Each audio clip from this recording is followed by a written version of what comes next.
And good afternoon, everyone, and welcome out to a windy Grace Christian here on the grounds of England Air Park.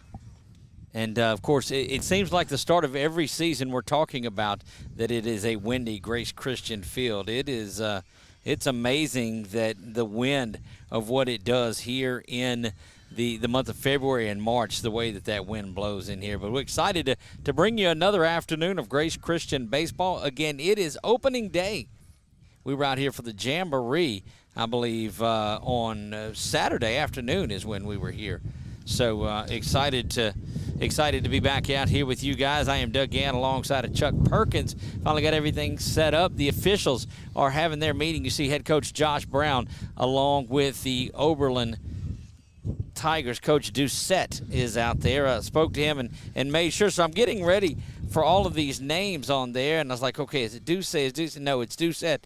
But the names are actually, I can deal with them. It's not too bad. So anytime you get a team that makes their way up from around the I-10 area, you just never know what you're going to get into. But glad to have all of you out here for opening day 2023. Jamboree saw a come-from-behind victory over the Giants of Gina. This is out of District 5-1A. 5-1A, I believe we said. The Tigers of Oberlin picked up a win yesterday, and so they are back at it today. They win that one 11-8. But wind blowing out here, we expect perhaps another high-scoring affair. Chuck, welcome aboard. Thank you. Looking forward to it. I hear some noise, and I thought that was coming over mine, but I guess it's just voices in my head at this point in time. But beautiful weather for baseball out here. Just a few scattered clouds, but nothing worthy of, that other stuff that comes out. And I'm not going to say it just in case. Right. There are a little bit of a different angle for you today than we had. We're still trying to get the exact angle out.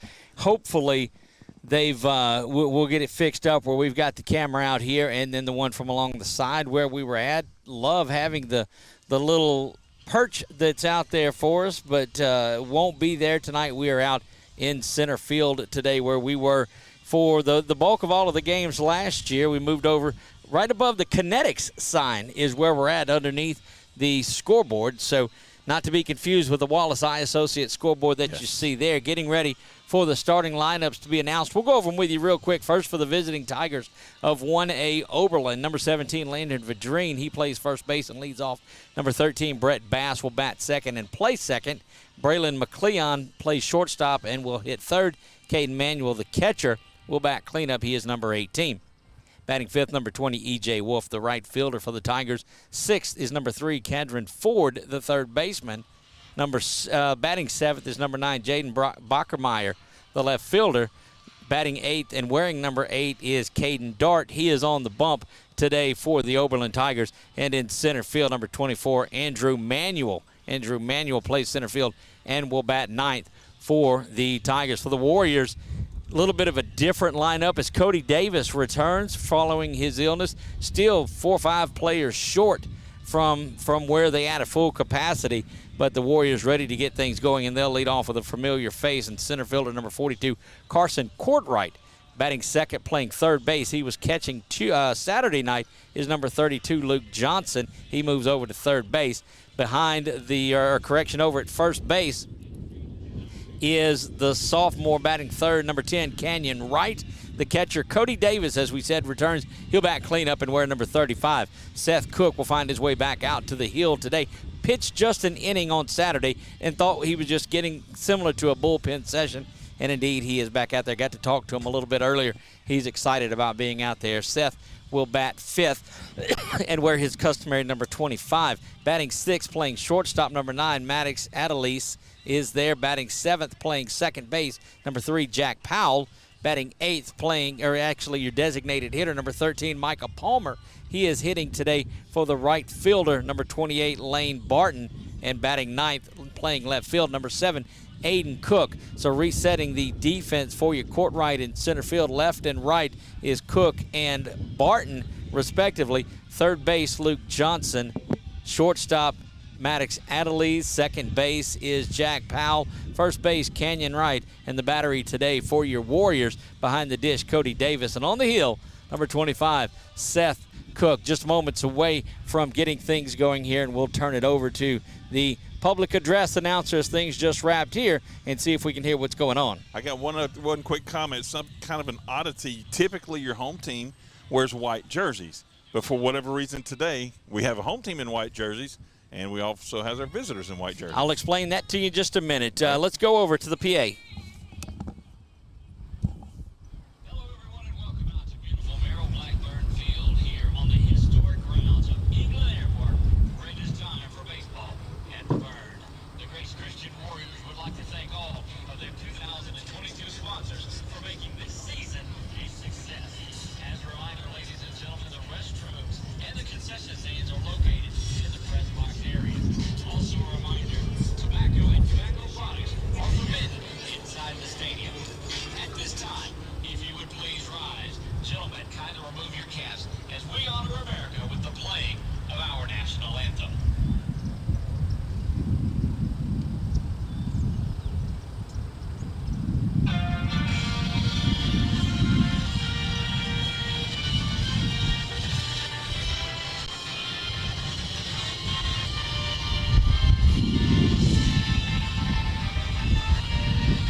There you have the national anthem.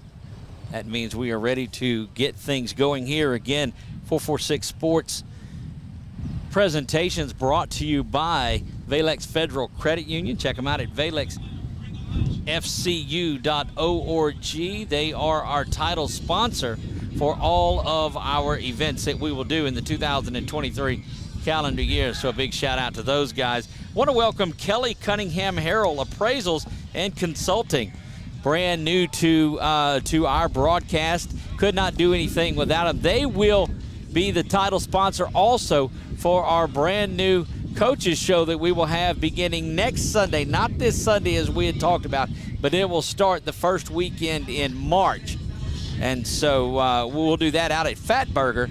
But we certainly appreciate the folks at Kelly Cunningham Harrell Appraisals and Consulting. So for all your certified residential appraising needs, she is proudly serving the greater central Louisiana area. Give Kelly a call at 318-447-1313. Again, give Kelly a call. If you need any sort of, and the housing market is just is booming on there, and everybody needs their home appraised if they're buying, selling, whatever it is. Check someone out that is community driven like Kelly Cunningham Harrell Appraisals and Consulting. Again, 318-447-1313. Ready to get things going here. Another one, the Main Street Event Park, formerly known as Main Street Truck Park. They're on board with us as well. You see Seth finishing up his warm-up pitches. A little bit different view. Looks like he's got that fastball right where he needs to be. Fastball, curveball, changeup, really what Seth brings to the table. Got his everyday catcher back behind the dish with him too in Cody Davis, and ready to go. And leading things off is going to be Landon Vadreen. Landon Vadreen will lead things off. He is the first baseman for this Oberlin team and set to go.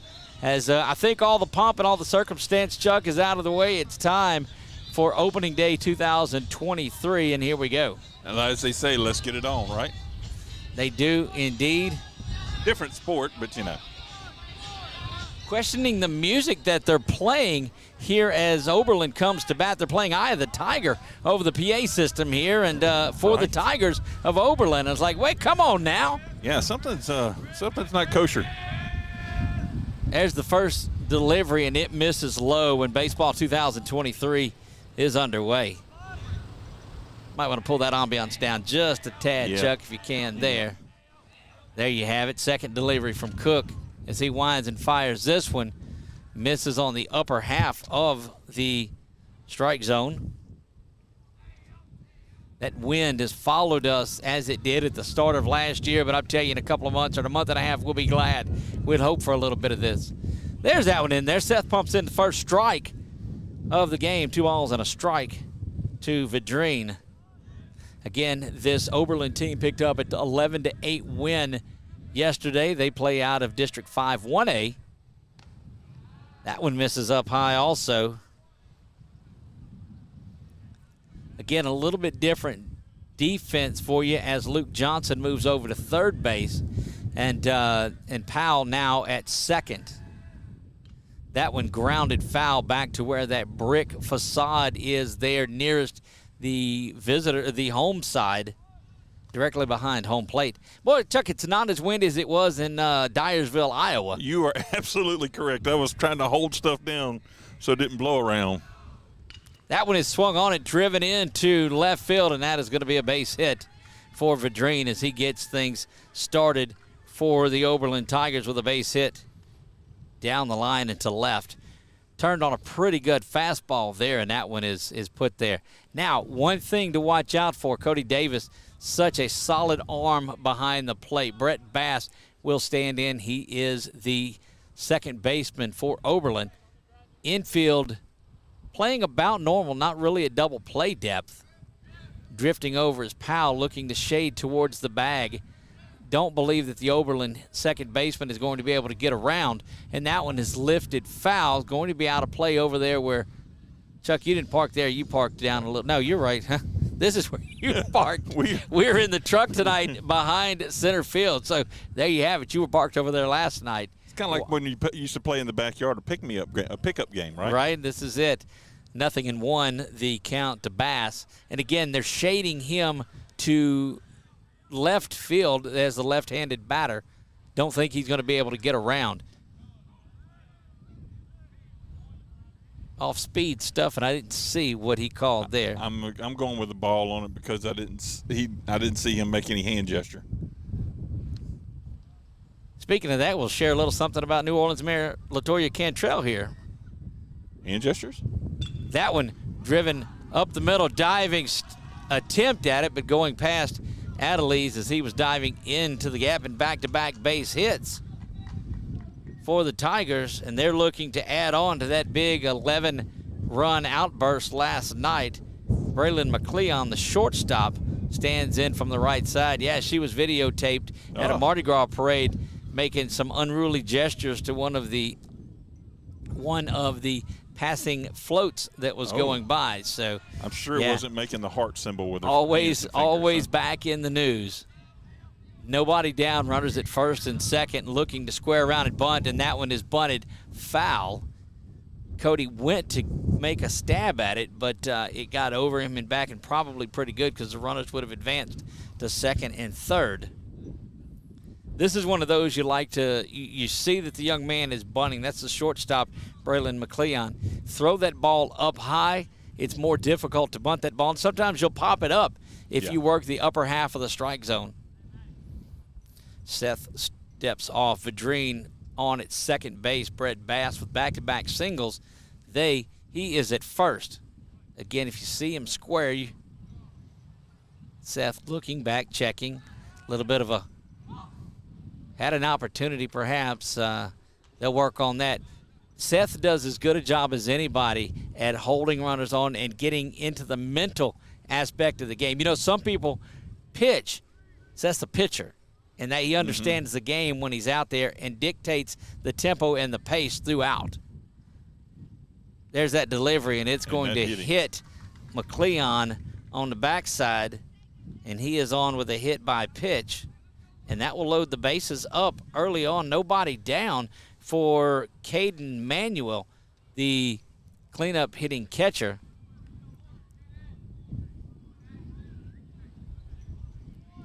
We've seen Seth get in some early trouble and somehow manage to wiggle out of it. You know, when he gets settled in, he can pound the strike zone as well as anyone. How about a ground ball right back to him, let him field it and go home to first for the double play? Yes, indeed. That would be nice. Seth back to the windup now with the bases loaded. Roxon fires and delivers this one. Outside, looks like. And, yeah, it missed. Ball 1. Vidrine at third, Bass at second, McLeon at first. Bases jammed, nobody out, top of the first. Something working for Oberlin. Misses up and away, 2 balls and no strikes.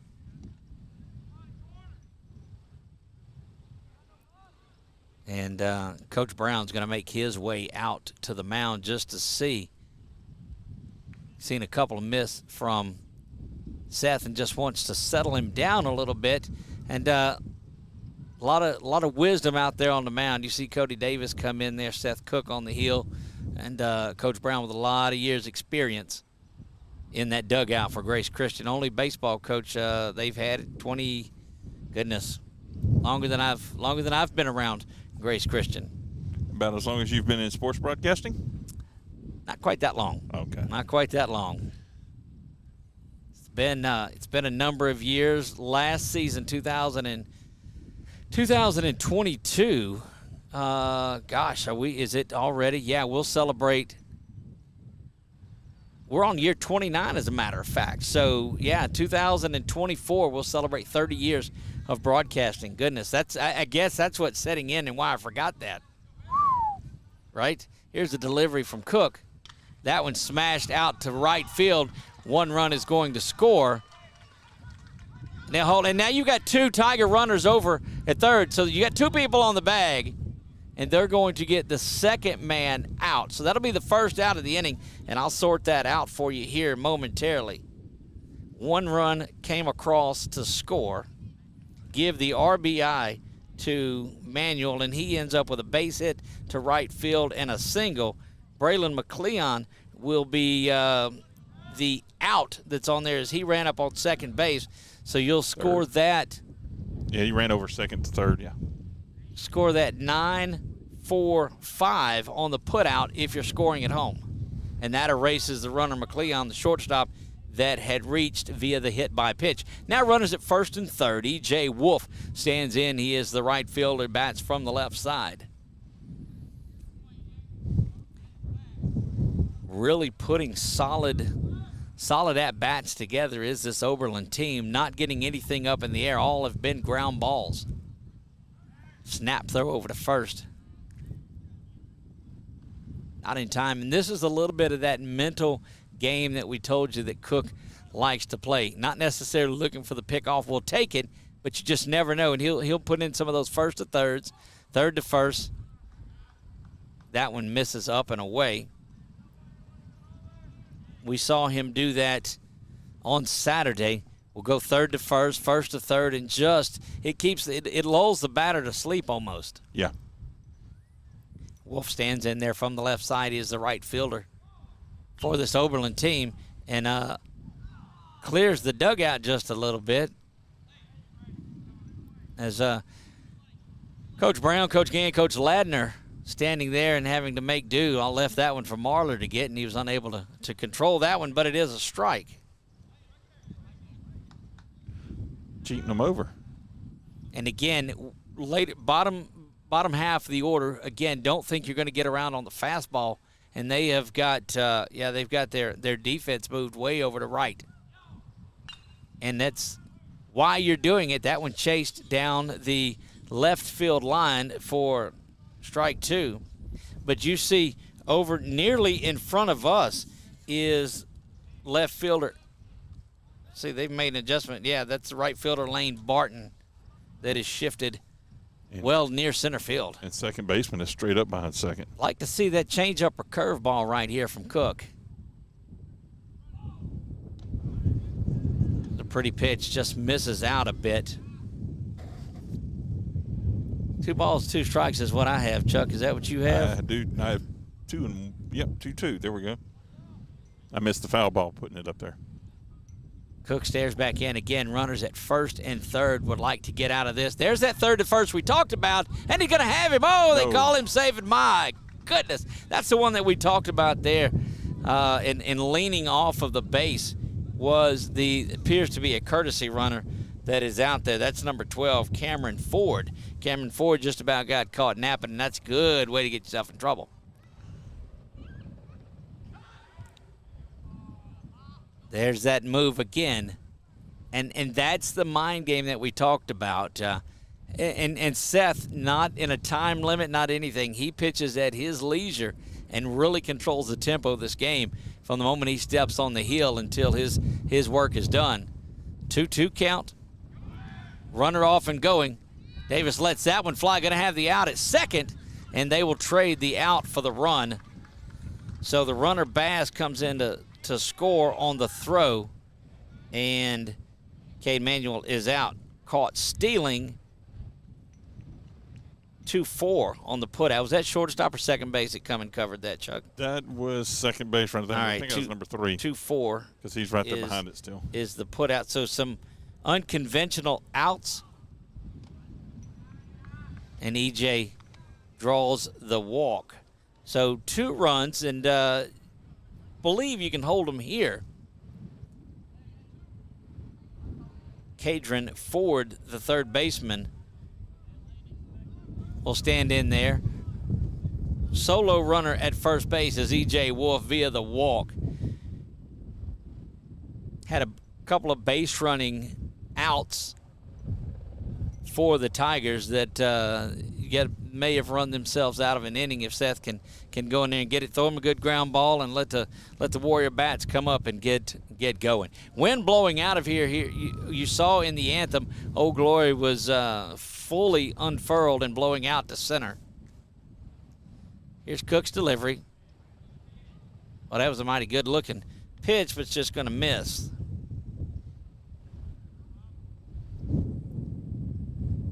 A lot of activity yesterday. Had softball and basketball over across the subdivision at Menard. That one is ground through the hole. Coming up and getting it is Cook, and he'll get it, or Barton, and he'll get that one back in. Barton comes up and makes that play. But that is the third base hit of the the fourth base hit of the inning, and a walk.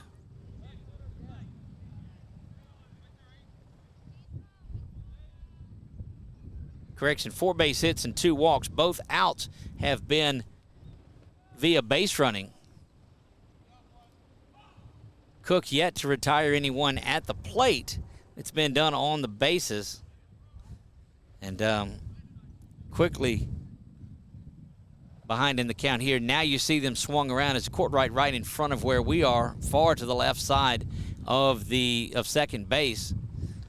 Swung around. There's a strike pumped in there. Swung around, not expecting these Tigers to be able to get around on the baseball. But, Chuck, they're simply hitting it where it's pitched. Yeah, just hitting it, getting a good strong bat on the ball, and, finding that opening. That one is ripped, though. It's pulled. And right – and a good jumping catch over there. That is Cook. That retires the side. Aiden Cook in left field makes that. But not before the Tigers jump on board. They pick up a couple of runs on 4 hits. They leave 2 on, no errors. Top of the first, it is 2-0. Warriors due up in the bottom of the first, due up for Grace Christian, Courtright, Johnson, and Wright when we come back. Appliance Parts Company in Alexandria has all your major appliance parts needs. We sell parts to all major appliances as well as new appliances, including window units, chest, and upright freezers. Appliance Parts originally opened its doors on Lee Street in 1972, and we're now open at a new location on Memorial Drive to serve you better. Stop by, say hey to our crew, and check out our awesome holiday gifts. Appliance Parts, 2208 Memorial Drive in Alexandria next to Target. Open Monday through Friday, 8 to 5, and Saturday from 9 till 12. Can you tell me about that day?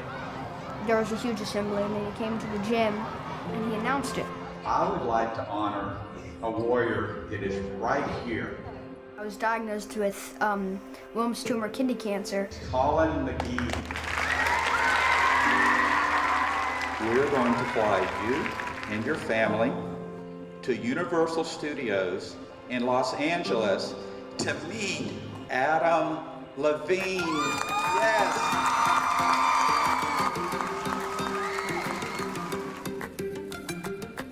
I got there, and then we went to Santa Monica Pier, and the water felt good, and I found a bunch of cool rocks. And then we went to The Voice the next day. I got to meet Adam Levine after the show, which was amazing. I'm Bob Giles, and I believe every business should give back. Join me at gilesgivesback.com.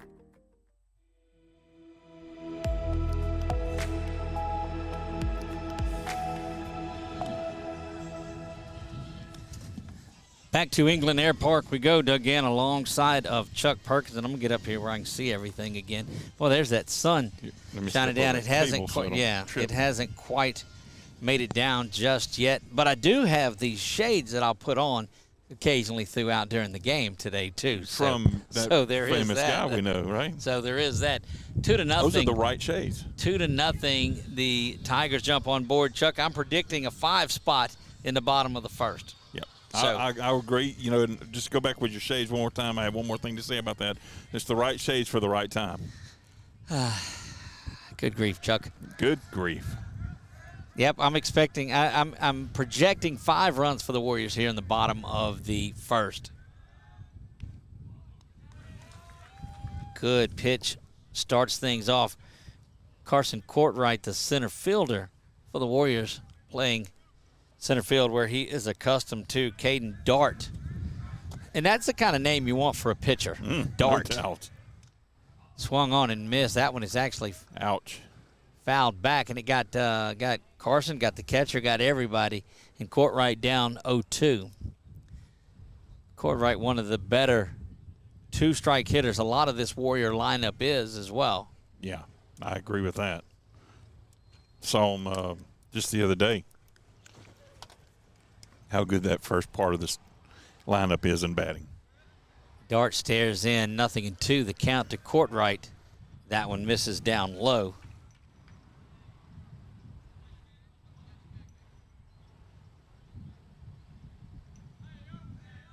Again, the Warriors trail this one 2-0. First at bat, we play in the bottom of the first. 446 Sports brought to you by Valex Federal Credit Union. Tough pitch to take, stands in there and does that, does Carson Courtwright. Crossed over the strike zone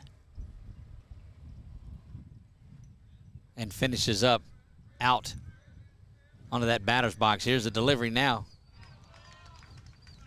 Swung right through it, did Courtwright, and he's the first out of the game with the strikeout. Luke Johnson now at third base will stand in there and bat.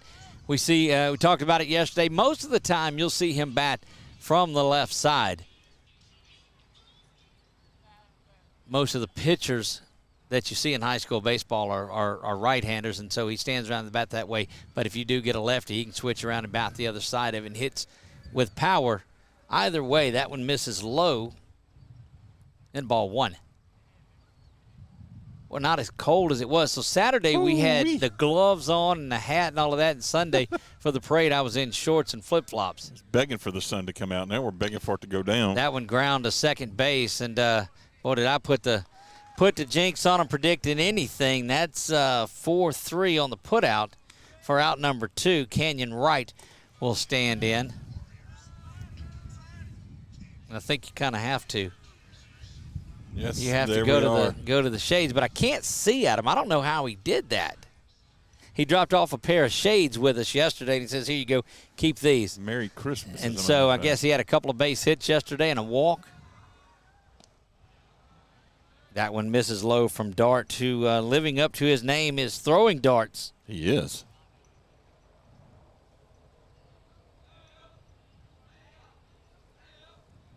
Rocks back and delivers this one. That one misses up and inside. Very impressed with the way Dart is throwing the ball to the first couple of Warrior batters. So one thing you want to do if you get 2-run lead is come out and get a clean inning, but he's a pitch away from getting a base runner on in front of Cody Davis, the Warrior catcher. And again, we talked about it yesterday. I don't believe that Canyon is going to have the take sign on. Don't believe. Even though you got a couple of stolen bases. Wind blowing out like this, you want to give him his best hack at a 3-0 fastball that comes in there. Does take that one inside. That's why I need to quit guessing anything and just call them when I see them, not beforehand. Or guess the opposite. Right? Yeah, that would probably work. Have another good idea. 3-1 dart delivery out of the windup to right. That one is swung through, low pitch, and it is a full count. Just 12 pitches in this inning so far for Dart, and that's an efficient inning, especially against the top of this order. Here's a delivery, full count. That one is lifted high and deep and gone. Right off the building here in dead center field. Canyon Wright, home run number 1 of the season. How about that? And it's a real game. And it's a real game. Not any more scrimmages. Nope, those stats on Saturday didn't count. But what a sweet swing as the 3-2 fastball is lifted deep and into center field and way back and gone. My goodness. Cody Davis will stride in there as Canyon with one swing of the bat cuts that Tiger lead in half. And look, just got a little bit of the wind, but it pushed it out and went just to the front side, the facade of that old YMCA building that's out here in center field. Cody Davis set to do work. We'll put the home run shades back in my pocket until the next at bat. The right shades for the right time. I'll coin that phrase every time we're out here. Here's the delivery from Dart. That one ground to third base. Going to have a play on it there as Davis hustles down the line. Not going to be in time. Score that one 5-3 for the Warrior catcher in the third out. But the one big run, one big hit. It was a home run by Canyon Wright. After one complete, the Warriors trail Oberlin 2-1 back after this.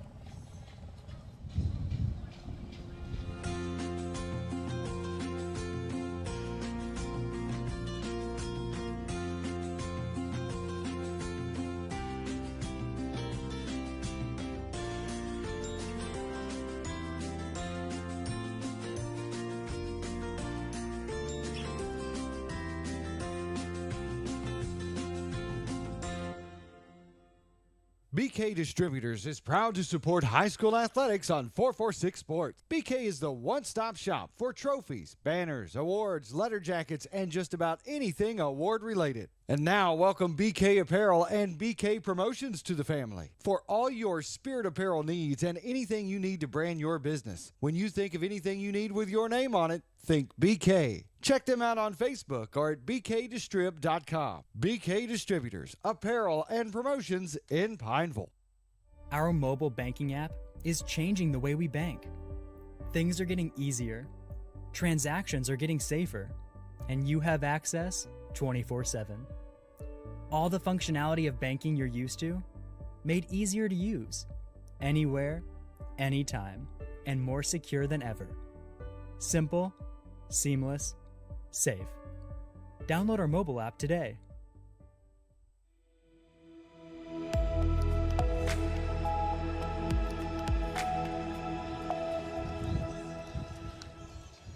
Two to one, Warriors trail going to the top of the second. You go back to that pitch sequence to right. And Chuck, remember they had went 3-0 on Canyon. Throw in the strike that they get on the 3-0 count, gets that one just inside, and he did have the take sign on. Swings through the second pitch, full count. At that point, Dart goes after him, and Canyon turns around on that big on that Dart offering and sends it out here to where we were at. And yeah, pretty nifty hit out there. He sent Dart's pitch sailing, right? No, Caden Dart will stand in there now, set to pitch. Cook makes his way out to the mound. And remember, the book that we've seen on Seth, you get him out of that first inning, and he'll get settled in, and things seem to work out pretty well for him. Get that first, like we call in golfing, those first hole jitters, get that first inning jitters out. Well, you go back to the Braves starting rotation in the 90s when you had Maddox and Glavine and Smoltz, and that was the book. If you could get to them early, you might have a shot, because after that, 70, 80 pitches later, you're done. Yeah. Cook set to deliver to his counterpart, and Dart does step out.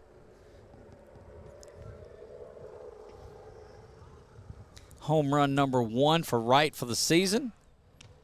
And that's a beautiful fastball pumped in there from Cook.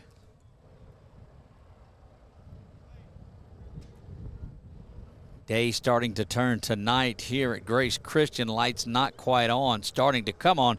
Swung through that one and missed. Sun is hiding behind a nice cloud over there, creating a beautiful set. Let it stay there. Yes, indeed. It was kind of crisp on the eyes. Cook's 0-2 delivery And right down the pipe. Strike looking. And that is first strikeout of the afternoon for Cook. Gets it on his battery counterpart, and Andrew Manuel will come up. He is the center fielder for this Tiger team. Cook's delivery misses that one up high. Really good command on that first one. The lights now starting to come on and brighten up. Those old school lights just take forever to come on. That one misses low, and it's 2 balls, no strikes. Try to see if I can get you a shot of them there. They're just barely glowing. Can maybe see them a little bit.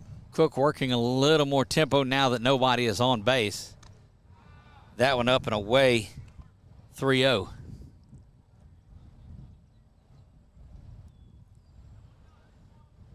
Close to flipping this lineup over and getting back to the top of the order that did some damage.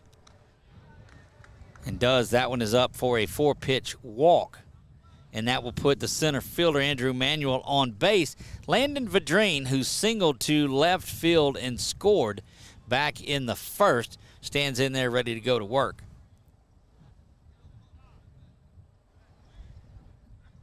Davis calls time and comes out to talk to Cook just a little bit. That gives an opportunity to move the guys over, and they're not shading, so they're expecting Landon Vadrine, who, if you look at the book on it, did pull that one over into left field to start things off. See if Manuel, who we know is speedy, we saw him going after a couple of pitches early, and Seth zips one back over to first. When they were doing their warm-ups, they were doing them right in front of where we're set up out here. And saw him have to go after a couple of them, which is why he's a center fielder. Usually your center fielder's got the best wheels out there, the quickest moves. That one out to shortstop. Going to be gloved there by Adelise to Powell over to right in time. Double play. Believe we got all of that on the camera. They call it the pitcher's best friend for a reason. No runs, no hits, no errors. Nobody left on in the top of the second. Warriors due up, and they'll do it with Cook, Adelise, and Powell, the ones that started that off when we come back. Is your vision just not as crisp and clear as it used to be? Are you having difficulty driving, especially at night? Are you over 40 and now needing reading glasses? If so, the trusted eye care team at Wallace Eye Associates is here to help with your family's eye care needs, just like we have been for nearly 40 years. Call Wallace Eye Associates today at 318-448-4488 to schedule your next eye evaluation. Buying car insurance for the first time can be overwhelming. Do you have enough coverage? Are you paying too much? Will someone be there for you when the unexpected happens? I'm Jason Hawk with Farm Bureau Insurance. You may think it's easier online, but why wait? We're here to help you make sure you're covered. When it comes to car insurance, we have the answers, and we may have rates that save you money. So talk to Hawk at 318-791-HAWK or online at talktohawk.com and let us help you protect your biggest investments. It all started with a sketch on a napkin. an idea created by 2 walk-on bench warmers. And after 10 years of hard work and perseverance to turn their dream into a reality, it's the #1 sports bar in America. Welcome to Walk On.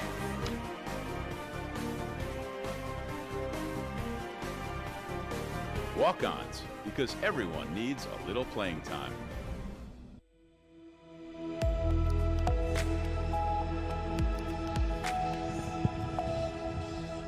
Leading things off here in the bottom of the second is the Warrior pitcher, Seth Cook. And just to show you, we talked first inning to second inning. We'll tell you that after this delivery. That one pumped in there for strike 1 to Cook. Seth throws 32 pitches in that 2-run first inning. Chucks threw 8 pitches in the second inning. So goes from throwing 32 to throwing 8. That's efficiency. That one right there, strike 2, 0-2. Now quickly to Cook. Maddox Adelise, Jack Powell due to follow. Nifty work on that double play that the two of them pulled. And right with the stretch over at first. Swung through that changeup, and that is strikeout number 2 for Dart, the first Warrior out of the second inning, and Maddox Adelise will stand in there. He is the Warrior shortstop. Fielded that one perfect. They call that a tailor-made double play if you're looking at it there. Another golfing reference. Yes.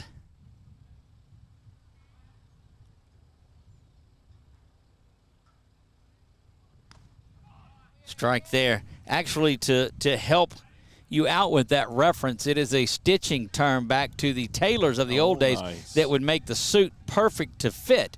And so if it's tailor-made, it's perfect just for you. And that ground ball, indeed, tailor-made for a double play. Much a lost art because we do not have very many tailors around, not in this area anyway. No. Your larger cities you probably still do. Ball and a strike to Adelise. That one misses down low. 2 balls and a strike. Told you I was going to explain to you the can of corn reference on Saturday. Didn't get an opportunity to, but I'll get around to that sometime before the season is over with. Dart staring in, 2 balls and a strike to Adelise. That one is ripped out to center field. A good base hit for Maddox, the Warriors shortstop. Gets things going here in the bottom of the second. That was just a good piece of hitting to get that one out to center field. Jack Powell, now the Warriors second baseman, stands in ready to go.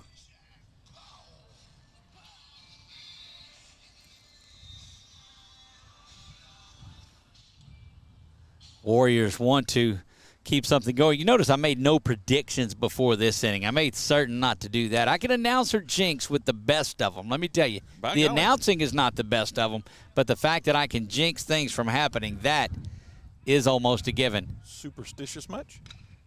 That one ripped over to those coaches again, and come on, don't be ducking out. You got to glove that over there. Definitely. You guys have a lot of baseball experience over there, and you're ducking out of the way. Come on now. And if you don't have a glove on, shame on you. Right? Bare-handed, by golly, bare-handed. Again, 3 members of that 2017 state championship team coaching with Coach Brown this year and looking to get back and make another run. Good close throw over there. Had Adelise diving back in. That's the kind of lead that you want. You want a lead where you're diving back in. That means you've got enough distance off of there, off of first. Here's the delivery. Swung through that one, and a good piece of mixing up pitches by Dart. Throws that good fastball in there that comes and pulls the string on the changeup. Changes by, it looks like about 9 to 10 miles an hour, and that is a big velocity change from a fastball to an off-speed pitch. 0-2 the count. Swung through that one, and down on strike. Second strikeout of the inning for Dart, third overall, and Micah Palmer, the designated hitter, will stand in trying to do something with that base hit from Adelise, and I wouldn't surprise me to see Maddox maybe off and running, trying to get something going. Palmer and Cook due to bat before we flip back to the top of the Warrior lineup, and that one is hammered out into left field, in kind of left center, as it is gloved there. And 2 base hits in this inning now, as that will push Adelise over to second. Micah Palmer, designated hitter, stands in there and makes that one. And now Aiden Cook, the left fielder for the Warriors, stands in ready to go.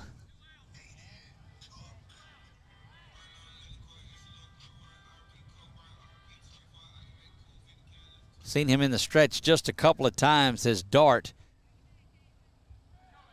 And he stands kind of an awkward stance, but is effective, throws that fastball in there for strike one.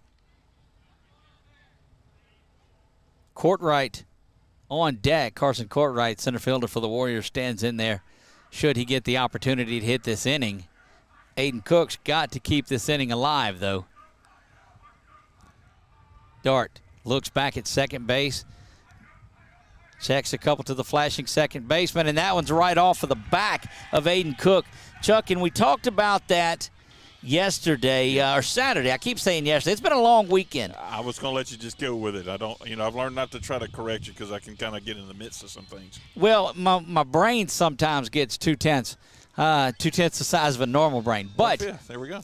So you're staring back at the second baseman, and he's not looking back. And they train to it. You see all pitchers do that all the time.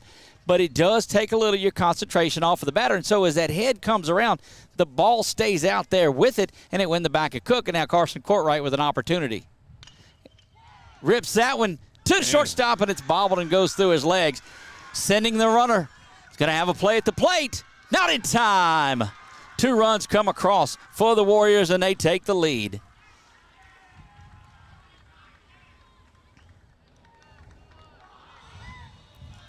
That will score Adelise, and great piece of base running by Micah Palmer to come all the way around.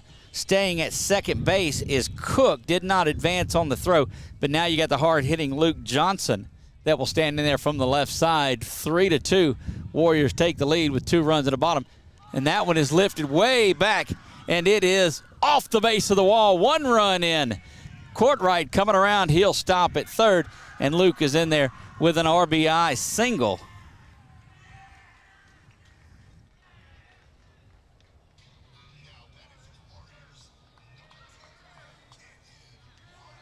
And here comes Kenyon. So be remiss for him to have an at bat if I didn't have the shades on. So we'll go to that.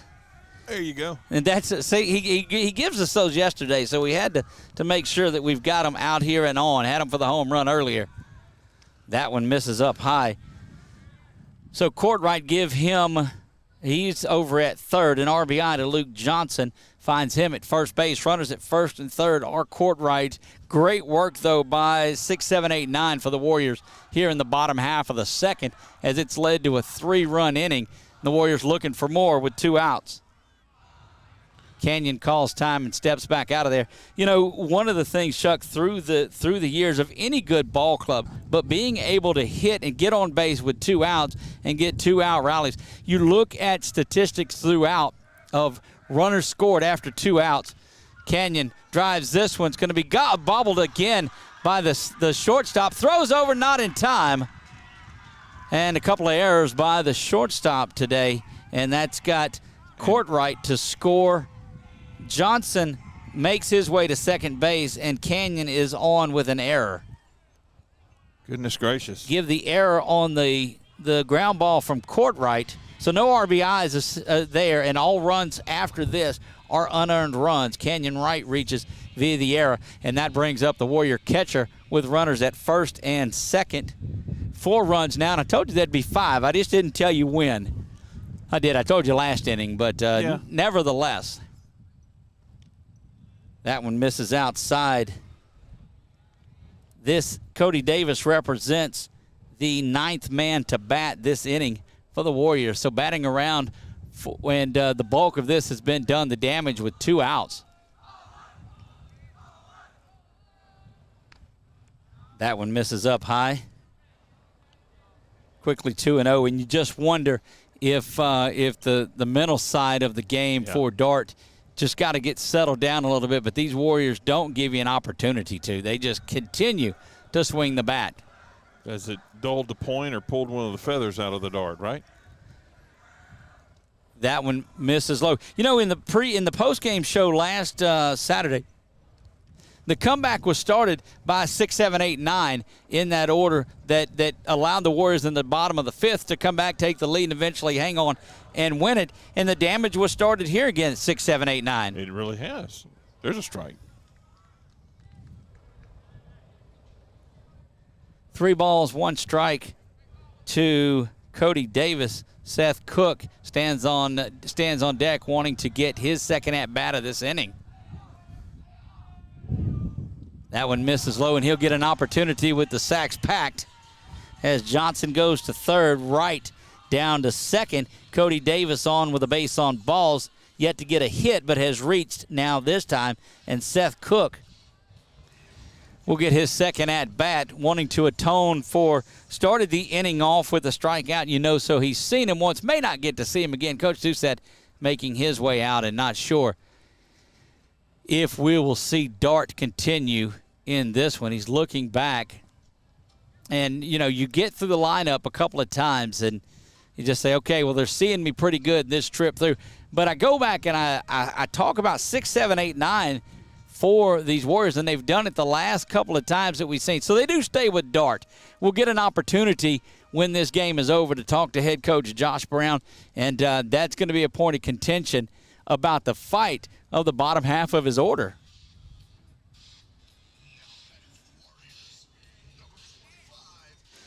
Pitcher Seth Cook stands in there, a 4-run inning thus far for the Warriors. They lead this one 5-2, bottom second. You see that on your Wallace Eye Associates scoreboard. Here comes the delivery. Cook trying to turn it around in a hurry, swung through that one. Sometimes patience for that good pitch and not trying to force something, even though you got ducks on the pond. Dart with the bases loaded delivers the 0-1 to Cook. That one swung through. So whatever Coach Doucette passed along to him is working there. But again, you mentioned 2-out hitting. You mentioned 2-strike hitting. The Warriors are some of the best at it. Agreed. And we've seen that already in this inning. That one down low. You go back to that base hit, and we'll count it up for you here as we get going. When we recap this one, working on that now. But all of these runs unearned. That is going to be strikeout, third strikeout of the inning. So Dart strikes out the side, but along the way gives up 4 runs. And let's see, we'll recap that now. 3 base hits for the Warriors, a hit by pitch, a walk, and a couple of errors, and the bases are bases left loaded, but they pick up 4 in the bottom of the second to take the lead 5-2 as we head to the top of the third. We'll be back after this. If you could fly, you can play hide and go seek in the clouds.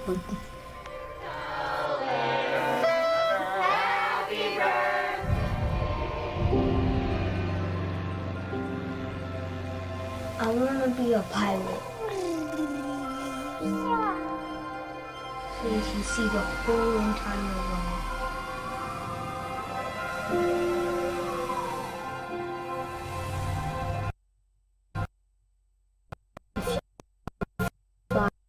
You can see the whole world whenever you want. You're really gonna go on a plane with a pilot. Seriously. Your dream's gonna come true.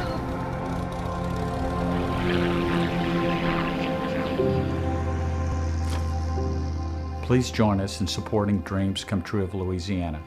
Donate today at gilesgivesback.com. Appliance Parts Company in Alexandria has all your major appliance parts needs. We sell parts to all major appliances as well as new appliances, including window units, chest, and upright freezers. Appliance Parts originally opened its doors on Lee Street in 1972, and we're now open at a new location on Memorial Drive to serve you better. Stop by, say hey to our crew, and check out our awesome holiday gifts. Appliance Parts, 2208 Memorial Drive in Alexandria next to Target. Open Monday through Friday, 8 to 5, and Saturday from 9 till 12.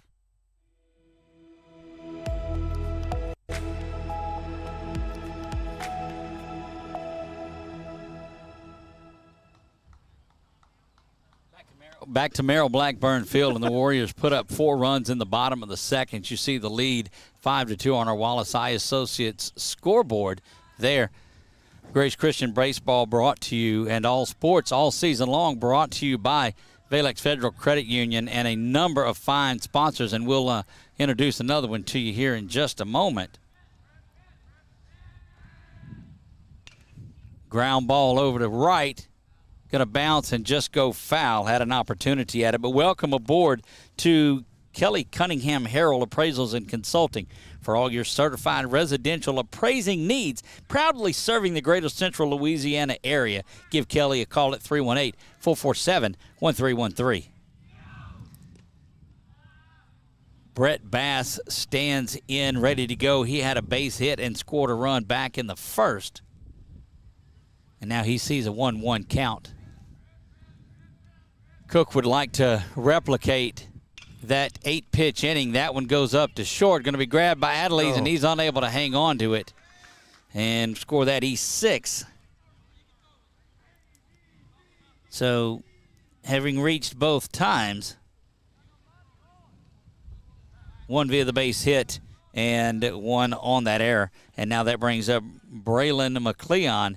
He was hit by the pitch early on and then got hung up on that ball that was hit out and got thrown out from left to second to third base on that for the first out of the inning. Where he had gotten doubled up on third there?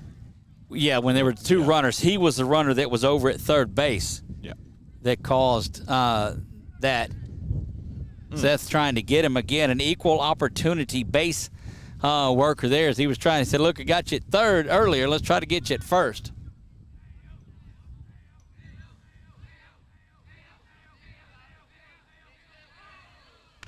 Bass thought about taking off, and that is in there for a strike. Yes. 0-1 to Braylon McLeon. Cook opens up just a little bit, looks over and peers, and now comes set, ready to go to work. There's that good, nasty curveball. 0-2.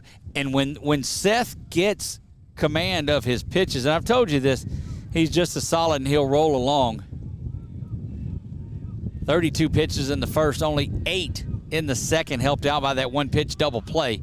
That one is lifted foul near the visiting side over onto the grounds as you would drive into the park, and that's a foul ball. So we'll redo the 0-2. Bring it back up for a Coke. Like to see that curveball from him here. How about the fastball? It misses just outside, trying to get McLeon to chase one, a ball and 2 strikes.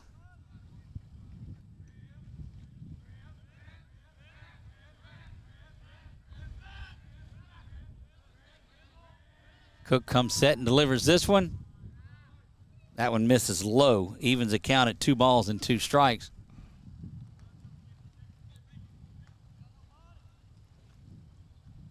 I will tell you this. We did the softball game yesterday. Much quicker tempo in softball. Yeah, much quicker tempo. You were right. That one in the same spot, foul. This will be the 7th pitch of the at-bat to McLeon. 2 balls, 2 strikes, and 2 foul balls.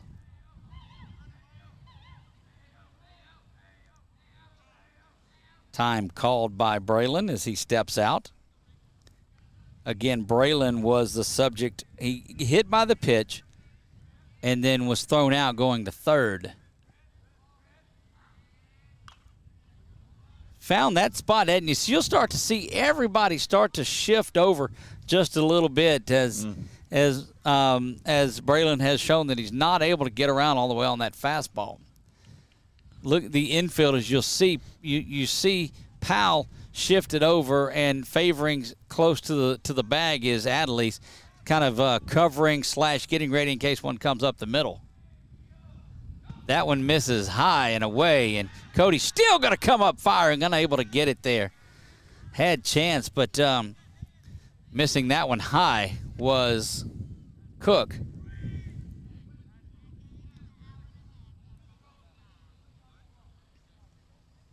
That bat continues. This will be pitch number 9. And again, we say that because only threw 8 pitches last inning total. That fills up the count also. It does. That one ground up to third. Johnson's got it. Going to fire over to first. Canyon's there in time for the out, but it does push Bass over to third. And retired 5-3 is McLeon for out number 1. Caden Manuel will stand in there ready to go. He had a single and an RBI and then was thrown out attempting to steal.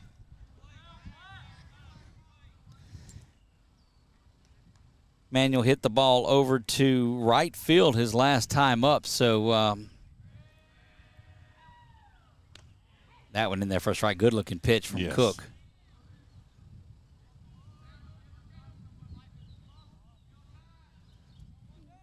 Got to get you a strikeout here and then maybe a ground ball or a pop-up and get out of this one.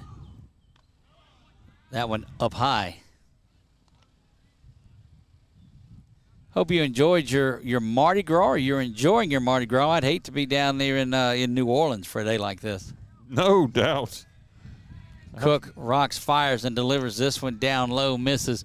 2 balls and a strike. I'm sure there is much happening down there. Much revelry. Yes. And then at 12:01, crickets. Crickets. And then wishing, man, I should have ate a steak. That one up high, too.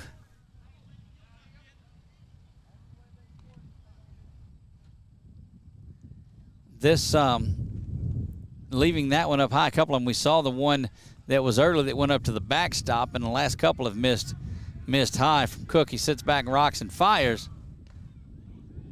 That one in there for a strike. And once again, back-to-back full counts for Cook before he got the ground ball out moments ago.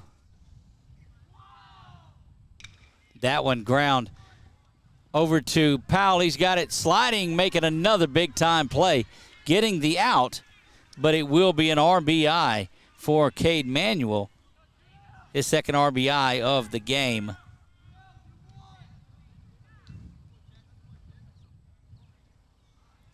Jack continues to impress defensively, and that'll bring up the left-handed hitting right fielder E.J. Wolf. Wolf reached on a base on ball, was stranded at second base.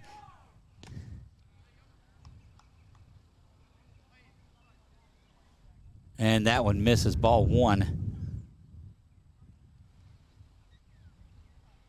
And slightly missed getting back to Cook on the mound there. Rolled off a little assistance from second baseman here. Been impressed with the defensive work of Powell, certainly, in the last couple of games. That one up high. He's looking to check. Didn't go, but on a left-handed batter with the ump over in outside of first base, not going to get there.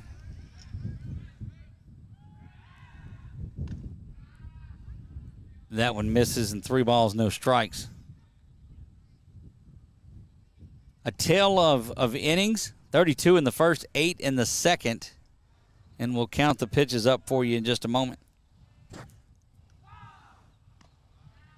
4-pitch walk issued by Cook, and that's 2 walks on the day for E.J. Wolf.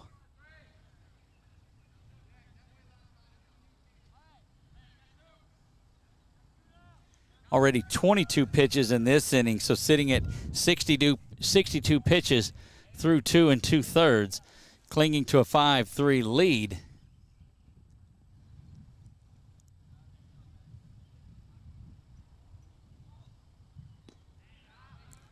That one in there for the strike. A little bit of a delayed call, but they hear it. So Cadron Ford knew the strike was there. Cadron had a base hit back in the first, part of that 2-run first inning. Then was stranded at first base, part of one of those left on base statistics. That one fouled back, and Seth ahead in the count now in dominant fashion, 0-2. Need to go ahead and get out of this one here with just the 1 run scored. Let those big bats come up and get going again. Not getting much of a lead off on that base runner on first. Well, they've seen that move and the arm of Cody Davis behind the dish. There's the delivery. That one misses outside, a ball and 2 strikes.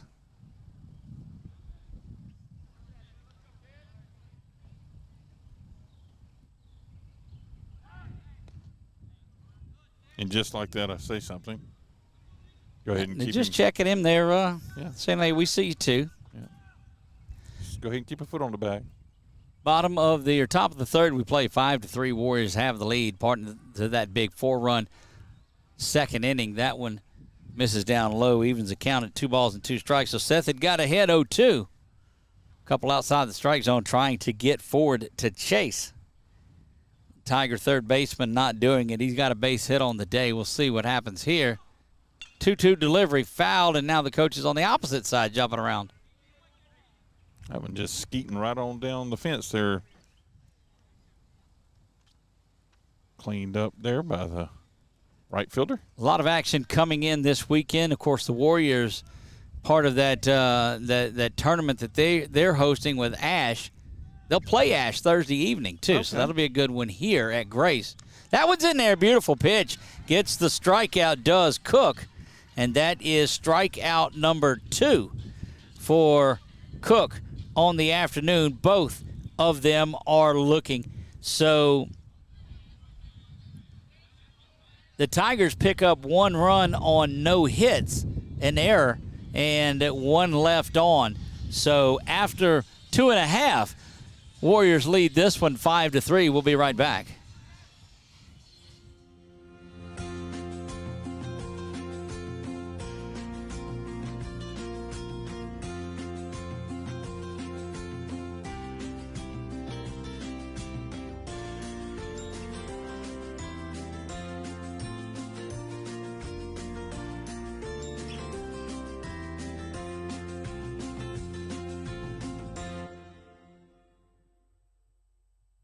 BK Distributors is proud to support high school athletics on 446 Sports. BK is the one-stop shop for trophies, banners, awards, letter jackets, and just about anything award-related. And now, welcome BK Apparel and BK Promotions to the family. For all your spirit apparel needs and anything you need to brand your business. When you think of anything you need with your name on it, think BK. Check them out on Facebook or at bkdistrib.com. BK Distributors, apparel and promotions in Pineville.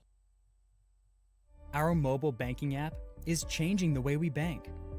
Things are getting easier, transactions are getting safer, and you have access 24/7. All the functionality of banking you're used to, made easier to use, anywhere, anytime, and more secure than ever. Simple, seamless, safe. Download our mobile app today.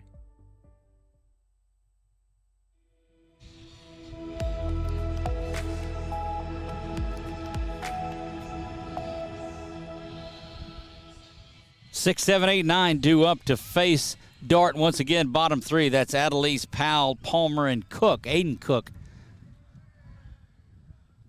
They got things going for the Warriors and sparked that 4-run second inning. Adelise takes that one every bit of his bottom of the strike zone, as you'll find. 0-1 the count to the Warriors shortstop.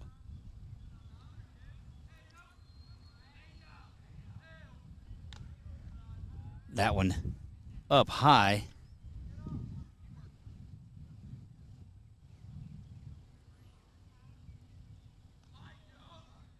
So you had a chance at that softball game to work a little bit of technology, Doug. Yeah, I don't like that. I'm not a fan of that. That's why I hire people to do that for me. Go figure. So that we don't have to do it. We concentrate because we're scoring the game, talking about the game, doing all of that. And so the focus, and I will admit, that one lifted foul and out of play. Our focus was catcher, pitcher, batter. Yes. Throughout. Now, unfortunately, there were back-to-back home runs, and we did watch the home run trot for the young ladies from St. Thomas More. Yes, they had a few warmed-up bats there. Indeed, they did. Here's the delivery from Dart. Swung on and missed. Strikeout number 5 for Dart, and that's the first out of the third. Jack Powell will stand in there. He was a strikeout victim his first time at bat in the second. But nifty glove work shown by Powell as he was part of that double play and then slides to his right to make the throw back in the last inning. Dart to face Powell now. And that one is swung through for strike one. These Warrior hitters are swinging through a lot of pitches. 5 strikeouts on the afternoon for the Warrior hitters. That one fouled back in 0-2. Getting ahead in the count is so crucial for a pitcher, and Dart seemingly living up to his name and throwing darts in there. That was way too easy and corny, so I apologize to everyone watching that, even Chuck. 0-2 to Powell. And that one is lifted high and into left field. Lazy fly ball going to be, it's in and out of the glove, and that's going to be down for an error. That may have been the problem. It was just too high, and that was E7. So Powell reaches on the error, and Micah Palmer will stand in there. Micah had a base hit and scored a run back in that second inning. You know, it's that high, dark sky, and it's somewhere between night, so the lights have not all the way taken over. No, they have not. But that big cloud base, and the ball stayed up there for a while. But that's one of those you got to hang on to and grab. This one chased foul back on that right-hand side, getting a lot of activity down the foul line, down the first base foul line out into the street that runs alongside the first base line and the batting cage that's here at Grace Christian. At England Air Park, it's their home park, off-site, not on the school's campus, just the softball field is. That one over to third base, bobbles around, opportunity, and Palmer will reach on a fielder's choice. Jack Powell, who reached via the error, is retired 5-6 on the putout for out number 2. And so he changes places with Micah Palmer and Aiden Cook, who was hit by a pitch that really kept things going. He'll stand in there now. The Warrior right fielder set to go to work. Again, Carson Courtright on deck waiting to get things going, and saw some shout-outs to Carson a little bit earlier. Again, Cooper, I guess, out injured and not back yet. That's the younger brother. We saw those two in the lineup together last year as a junior and an 8th grader. That one right in there for the strike. Ball and a strike. Just a reminder, if you're watching along on Facebook, it's a much better video presentation over at YouTube. Yes. That one lifted foul out on that right side once again. We invite you, hop over to YouTube. You can watch it on your smart TV if you want to. Yep. Just find the YouTube app, search 446 Sports, and it'll pop up. While you're there, hit like and subscribe. We're on our march to 1,000 subscribers. Doesn't cost you a nickel. Help us get there. Hit the bell. Yeah. Notification bell. And anytime we go live, like all 17 times this week for Grace, it seems like, then it'll let you know when we go live. That one just curls over the top of the strike zone. 2 balls and 2 strikes. 2's running wild up there across the top of the board. 2 balls, 2 strikes, 2 down for the Warriors' bottom 3. 1 run in the first, 4 in the second have yet to get across home plate here in the third, trying to answer that run by Oberlin. And that one is ripped down the line and fair. That is another base hit, and very impressed with the work of left fielder Aiden Cook. Stands in there now, runners at first and second, and that is going to bring up the hard-hitting Carson Courtright, who stands in ready to go, the Warriors center fielder. The wind has died down just a little bit. You don't see the flag doing everything it was earlier. But Carson out of the leadoff spot, spent some time last year in cleanup. So, I mean, he's got some pop to his bat for a leadoff hitter.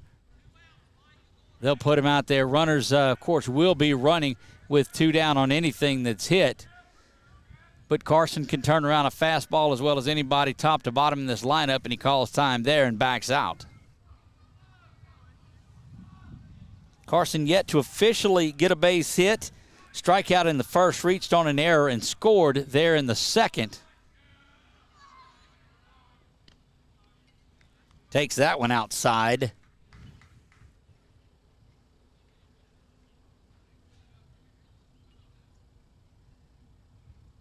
So Carson 0 for 2 on the day, looking to get something into play, and that'll score at least 1 run. Both runners will be off and going if he can get one maybe into the gap.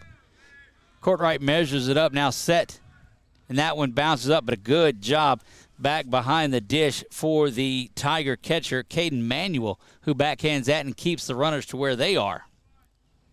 2 balls, no strikes to Courtwright.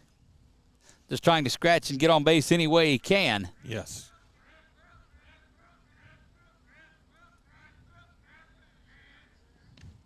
That one misses outside. 3 balls and no strikes. And Chuck, first 2 batters of the inning are retired. And two of the first half through the 3, the fielder's choice.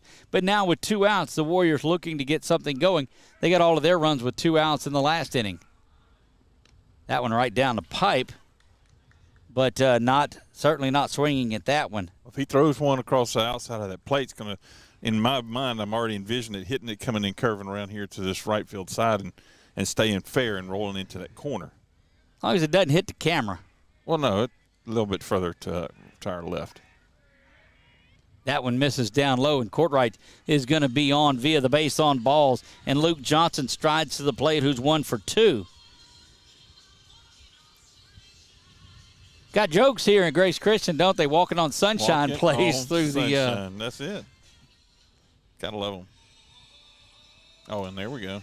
Luke Johnson, yeah, that's been his walk-up song for many years that he's been here wearing the green and white of Grace Christian. Bases loaded for the left-handed hitting third baseman Luke Johnson.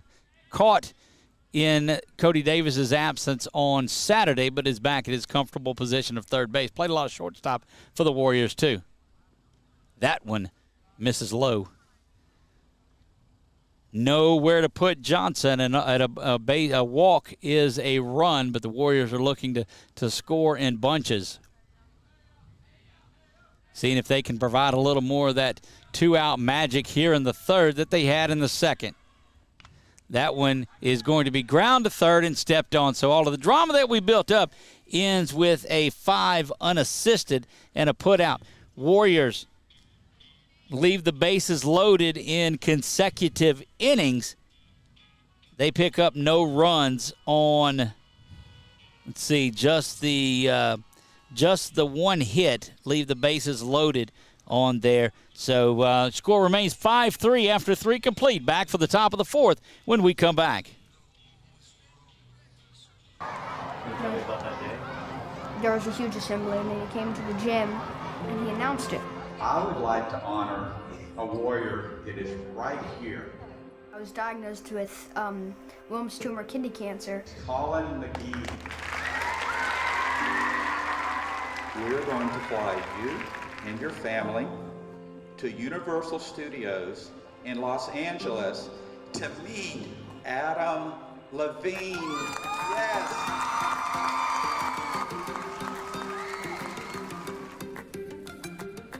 I got there, and then we went to Santa Monica Pier, and the water felt good, and I found a bunch of cool rocks, and then we went to The Voice the next day.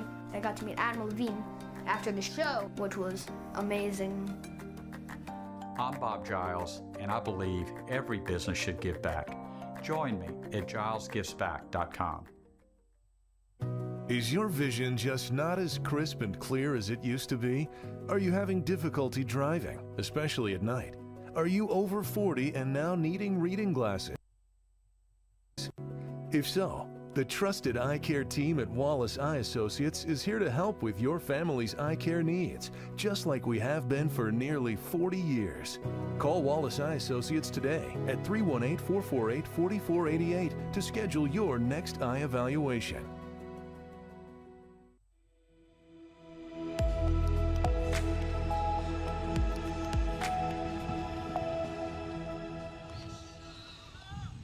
Back to Grace Christian. We'll close the book on Seth Cook as he gives way to Canyon Wright. We'll see where believe that Seth will make his way over to first base, and he does. Finishing up talking with Canyon just a little bit. So Canyon Wright on the hill now for Grace Christian, and he'll face Bachmeyer, Dart, and Manuel here to start things off in the fourth. He came on in relief to close things out Saturday in 3 straight strikeouts. Wow. A lot of pitches have been left high today. Must be that breeze. Well, and the Grace mound is a little bit higher, but they throw off of it. Just got to get in and get settled. That one right back up where it came from, and that is a base hit to center field for Bachmeyer. Had flown out to left, so base hit there makes him 1 for 2. And Caden Dart, who struck out back in the second, 1 of 2 strikeouts, looking for Seth Cook. Dart will stand in from the right side, ready to go to work. Canyon Wright peers in. Now he's going to step off, and Cody will come out and talk to him just a little bit. Again, we remind you, if you're watching on Facebook, we invite you just to hop on over to YouTube. Much, much better signal over there. Facebook likes to compress a lot of stuff, and when they hear the in-stadium music, they like to mute us and cut us down and different things like that. How dare they? How dare they? But, yeah, so hop on over to YouTube or Boxcast, and you'll find a much better signal. While you're there, like and subscribe and ring that notification bell. You'll know when we go live with Grace Christian Sports, or any sports, over 200 games throughout the year. That curveball starts up high, does not come back. And it's a 1-ball count to Dart.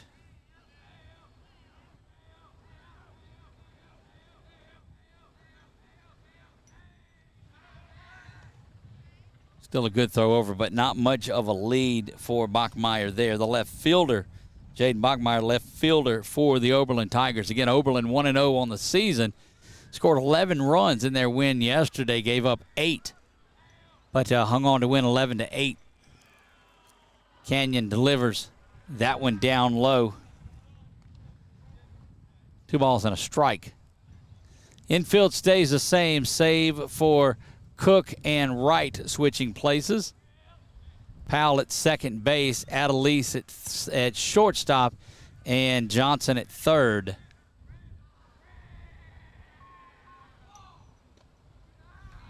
Warriors back home this weekend in a big way. They play Thursday night, Friday night, and Saturday afternoon in that contest. Wow, yeah, we got a busy week. Indeed. And we'll broadcast the Menard Lady Eagles quarterfinal basketball game Thursday night as well. Concurrent broadcast. Yes. I don't know how we're going to split personality that one out. That one is the obligatory 3-0 strike.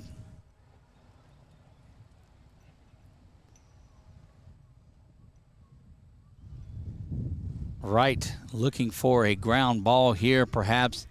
Again, shading the middle is Adelise. Trying to cut off anything that comes right back up the middle.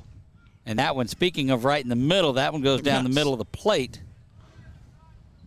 No guesswork on that one for sure. Now fills the count up 3-2. Dark clouds starting to make their way in, but don't look as ominous as some of those we'll see next week. I think the rain comes back some next week. And why not? It's been, 41 day, 80 the next. 41 day, 90 the next. Yeah, hasn't made 90 yet. I embellish a tad. But Not embellishing any tadpoles because they hadn't been able to live in that water changing temperatures like that.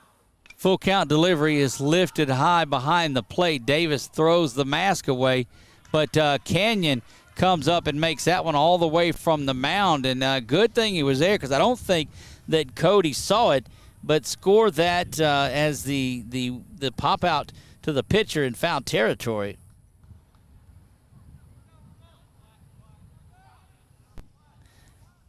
For out number 1, Andrew Manuel will stride in.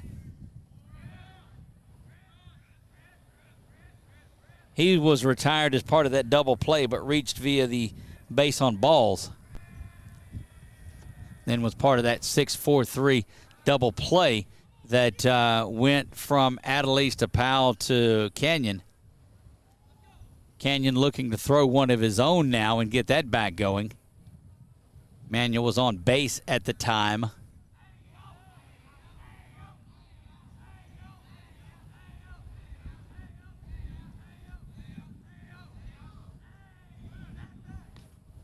Canyon gives it a look to Bachmeier over there at first base. Again, not really much of a lead.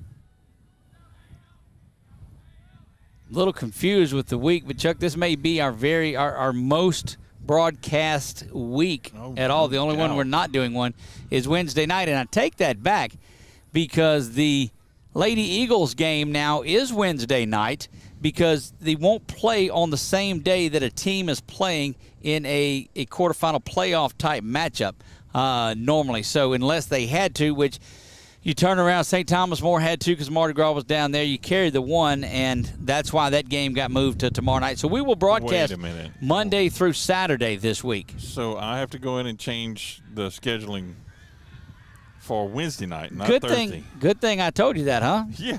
That one, because we'd have been waiting on Thursday. We wouldn't have. And talking about it. That one misses high to Manuel and 3 balls, no strikes. I have a feeling I know what I'm going to be doing tomorrow night now. I don't know that you'll be at Menard, will you? I don't know. Right, looking in, needing to climb back out of this one. The Warriors clinging to that 5-3 lead. But business happening, and there is a strike, 3 balls and a strike. I wanted to take a step down to first, but had to wait for that call. Well, and you as a pitcher, you've got to go out and get the 9-hole hitter here. They walked him in his last time, almost like a double leadoff. Coach Brown used to like to do that a lot too. He'd put one of his good hitters down in the 9-hole spot, and it's almost like you had a double. Almost had a 3 balls, 2 strikes. No, nothing. Didn't know what. Right. No, you can't make that signal. Full count delivery to Manuel coming from right. He peers in, sits and delivers this one right down the pipe. Strike out looking, and what a big time pitch coming back from a 3-0 start on that one. Now he's got back-to-back outs, and that'll bring up Landon Vadrine, who has ground out to second and singled and scored back in the first. Your wide-eyed look when I tried to do the full count, but it looked like I was breaking a candy bar. You look, or the internet hilarious. Connection for that matter. Yes. Something's broke. No. Right, stares in, delivers this one, misses up high. Davis thought about a quick look down to first base and didn't go. So, yeah, I'm going to just wait on my call from my boss to tell me where I've got to be tomorrow. At your house. Thank you. Come to Life Group with us if you want to. It starts at 6 o'clock. Okay. Yep, we won't broadcast on Wednesday nights normally. That one lifted to center field. Court right camping under it. That's going to do it for the Tigers in the top half of the fourth. Good piece of pitching to come in there and wriggle out of that following the lead-off single, and gets Vadrine to fly out to Courtright in center field. And that will do it for the Tigers. Top of the fourth. No runs, 1 hit, no errors, 1 left on. Due up for the Warriors when we come back. Wright, Davis, and Cook right after this. Buying car insurance for the first time can be overwhelming. Do you have enough coverage? Are you paying too much? Will someone be there for you when the unexpected happens? I'm Jason Hawk with Farm Bureau Insurance. You may think it's easier online, but why wait? We're here to help you make sure you're covered. When it comes to car insurance, we have the answers, and we may have rates that save you money. So talk to Hawk at 318-791-HAWK or online at talktohawk.com and let us help you protect your biggest investments. It all started with a sketch on a napkin. An idea created by two walk-on bench warmers. And after 10 years of hard work and perseverance to turn their dream into a reality, it's the #1 sports bar in America. Welcome to Walk On.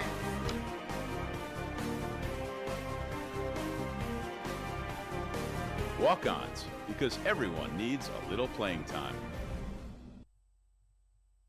Wherever you are, you're there for a reason.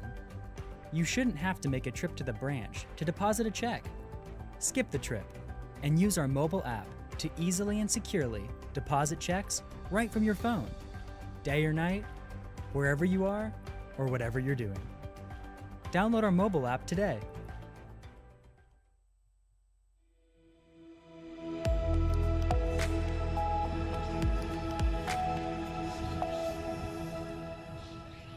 Canyon Wright set to lead things off for the Warriors in the bottom of the 4th.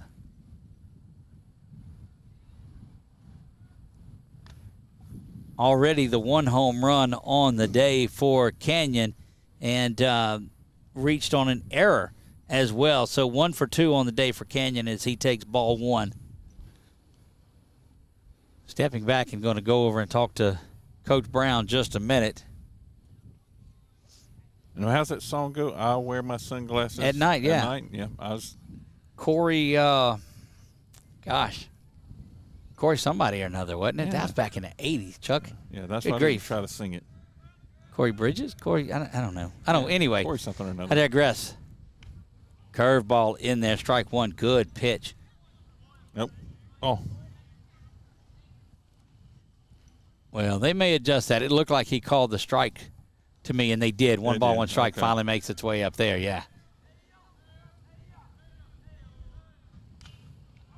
That one fouled off. Had a good hack at it, but unable to get it. Now it's 1 ball and 2 strikes.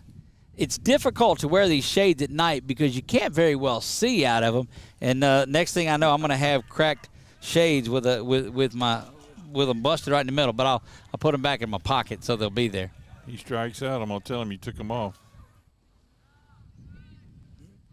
Boy, the pressure to do. Look, I'm a walking jinx. I know it. And baseball has got to be one of the most superstitious sports that there is, and I get that. I understand that after taking part in it for a number of years, that it is a very superstitious sport. You have to wear the uniforms, the socks, and the mamas know don't wash the socks all the time. You can't wash the goodness out of them. And that one is ground over to third base. Canyon hustling down the line, going to be retired 5-3 on the putout. And Cody Davis will stand in. Third baseman has been solid tonight for the Tigers. That is Cadron Ford over there at third base. Has made has recorded 5 putouts on his own. And that'll bring up the Warrior catcher, one of the aforementioned outs by Ford via third base. He grounded out to third in the first, walked, and was stranded at first base in that 4-run second.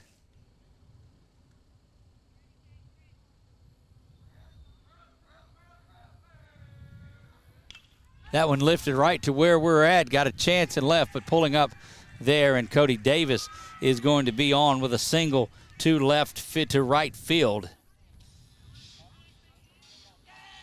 And we'll see if they leave Cody out there.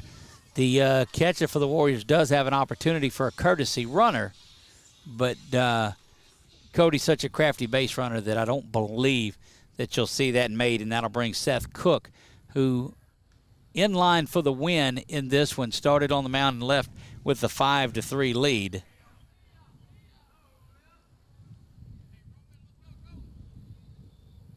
Cook, a couple of strikeouts on the day, really looking to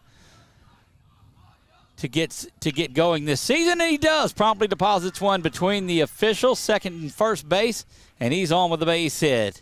Almost looked like it knocked the cover off of it, but you could see that ball spinning. Back-to-back base hits following that ground out to third, and Maddox Adelise, the Warrior shortstop, will stand in ready to go to work. Good piece of hitting by Cook. And the difference there, he jumped on the pitch early in the strike zone. The first couple, he had gotten deep in the strike zone just a little bit. This time he came out first pitch swinging and put that one back between first and second base. Big hole over there between first and second again. Adelise with an opportunity just to push one that way, and as they say in baseball, hit them where they ain't. Hit them to the glove? No. Hit them where they ain't. That's another one of those. Chuck, I'm going to teach you these baseball cliches before it's over with. And they're simple little cliches. It's just because baseball is life. That one misses, 2 balls and no strikes. Squaring around looking like he's going to bunt it. Might have gotten his head a little bit. Well, and that's what you want to do. You're thinking perhaps sacrifice here, but it puts the batter, the fielders on their toes just a bit. Yeah, they start moving a little bit. Adelise squaring once again. These Warriors, one thing that I will tell you that they do with some frequency is they'll do that type of slash bunt. They'll square around a bunt, pull the bat back, and swing at it from there. But I think that Adelise perhaps was just working the count. Dart now running up probably, we'll have to get a count. I won't estimate where it's at. I'd have to say around 60, 65 pitches here, perhaps a little more. Dart stares in and delivers this one, misses down low. And the Warriors continue to work the count deep on Dart and get into that pitch zone. Fatigue starts to set in just a little bit, and you overcompensate trying not to leave it high, and you throw it down in the dirt. 3 balls and a strike, 1 down to Adelise. Big hole between first and second. That curveball drops right in for the strike.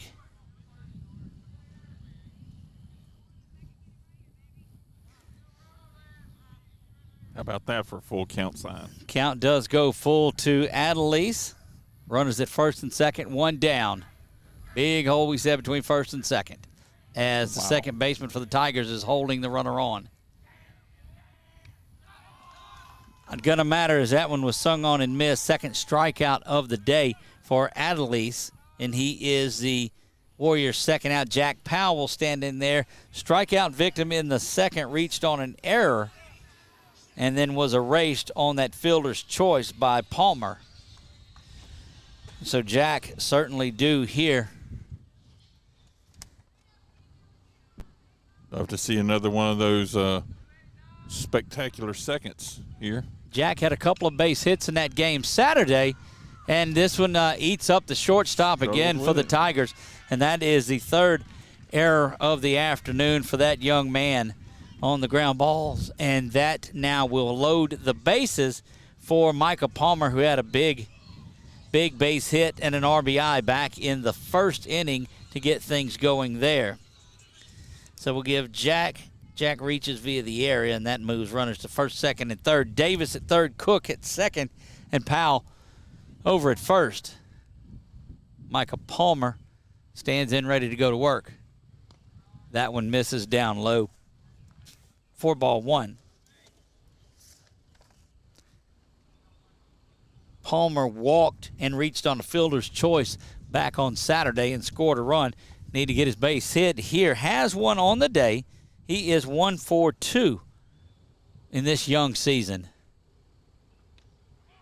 That one in there for a strike, a ball and a strike. Aiden Cook set to follow. He's got a base hit and was hit by a pitch.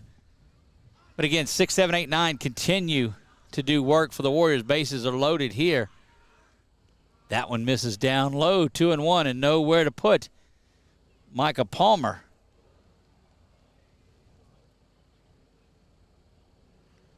Now not holding on as the Tigers' second baseman drifts back. Brett Bass drifts back a little bit, but still shading the middle. Still a lot of room between first and second. That one is going to go to the shortstop. looks it in a little bit further that way. And that was just fundamentals there. He made certain, if went back to those drills that you start working at as a youngster, you just catch you covering, you bring it in, make sure that you've got it, throws over in time to retire the side. Score that 6-3. Palmer the out there, and the Warriors back-to-back innings get no runs. Due up in the top of the fifth. Bass, McLeon, and Manuel for the Tigers when we come back. Appliance Parts Company in Alexandria has all your major appliance parts needs. We sell parts to all major appliances as well as new appliances, including window units, chest, and upright freezers. Appliance Parts originally opened its doors on Lee Street in 1972, and we're now open at a new location on Memorial Drive to serve you better. Stop by, say hey to our crew, and check out our awesome holiday gifts. Appliance Parts, 2208 Memorial Drive in Alexandria next to Target. Open Monday through Friday, 8 to 5, and Saturday from 9 till 12.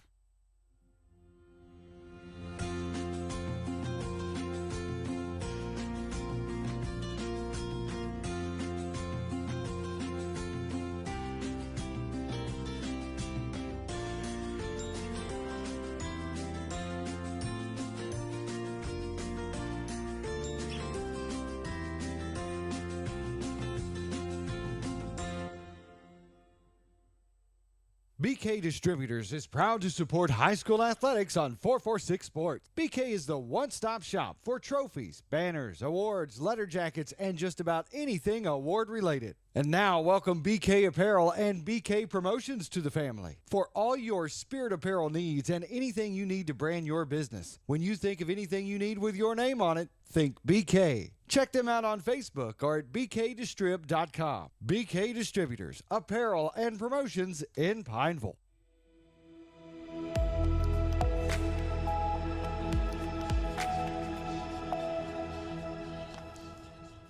Canyon Wright getting warmed up for his second inning of work in relief of Seth Cook. And in the last 3 innings, Chuck, the Warriors have left the bases loaded in all 3. 9 base runners left on base, 3 in each of the last 3 innings, second, third, and fourth. What a stat. Due up, Brett Bass, who stands in there. He is the Tiger second baseman. That one ripped over, and it is caught. Adelise has it line out to shortstop for the first out. Braylon McLeon stands in there, and that is the first time that Bass has been held off. He scored. He reached on a single and an error back in the third and has scored both times, and this time it'll be near impossible for him to score this inning, barring something unforeseen. Canyon settles in to face McLeon. That one misses low. And you see the later on that it's getting, the batters are starting to jump on that first pitch fastball as these pitchers tire a little bit. First or second pitch, that may be the best one that you're going to see. This is true. That one in there, good-looking pitch from Canyon. Sneaks on the inside and evens the count at a ball and a strike. Tigers get 2 in the first, 1 in the third. Warriors pick up 1 in the first, 4 in the second. They lead at 5-3. Swung on, fouled back. 9 runners left on base through 3 innings and leave the bases loaded in the second, third, and fourth. Nobody left on in the first inning because the out followed the home run from Canyon Wright. Speaking of Canyon, he rocks and fires, throws that curveball off of the helmet of McLeon, and he reaches for the second time tonight, second time that he's been hit by a pitch. And Caden Manuel, who has a single and a ground out to second, 1 for 2 on the day and an RBI here on the afternoon. Again, the Warriors look back at our schedule, and some of these things will change, but we look forward to seeing that Ash Grace game. They've played a couple of times over the last few years, but as it sits now, And look, all of this is so subject to change, but Ash and Grace would play on Thursday at 5:30. Grace would play Leesville. That one is pushed foul. Caden Manuel, the catcher for the Tigers, stands in there, and then Grace and Northwest would go back at it Saturday. They'll use two fields on there. They'll play at Ash and here at Grace Christian in that one. A lot of ball play. You should come on out to the ballparks. Indeed you should. There'll be good food all day out here. Good baseball as well. That one's going to bound around, but certainly not any sort of room. And you see Seth over there almost daring him to take off and run.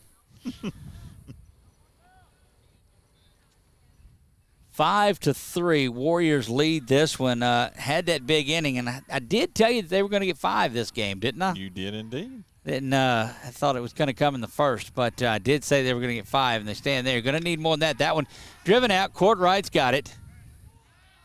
Camps out under it, and just solid center field play by Carson Courtwright. And you know, you don't want to. It's balls that your outfielders and center fielders are supposed to catch, but you saw the one that dropped out of the glove out there in left field earlier. Yeah, this is true, which was definitely in the Warriors' favor. E.J. Wolf stands in. He's walked a couple of times, been stranded on the base pass. We'll see if the Warriors can get him out. Thought about taking off, did McLeon. Kind of a pitch out just in case. Just in case, but look, you got to get it somewhere around if you want Wolf to swing the bat.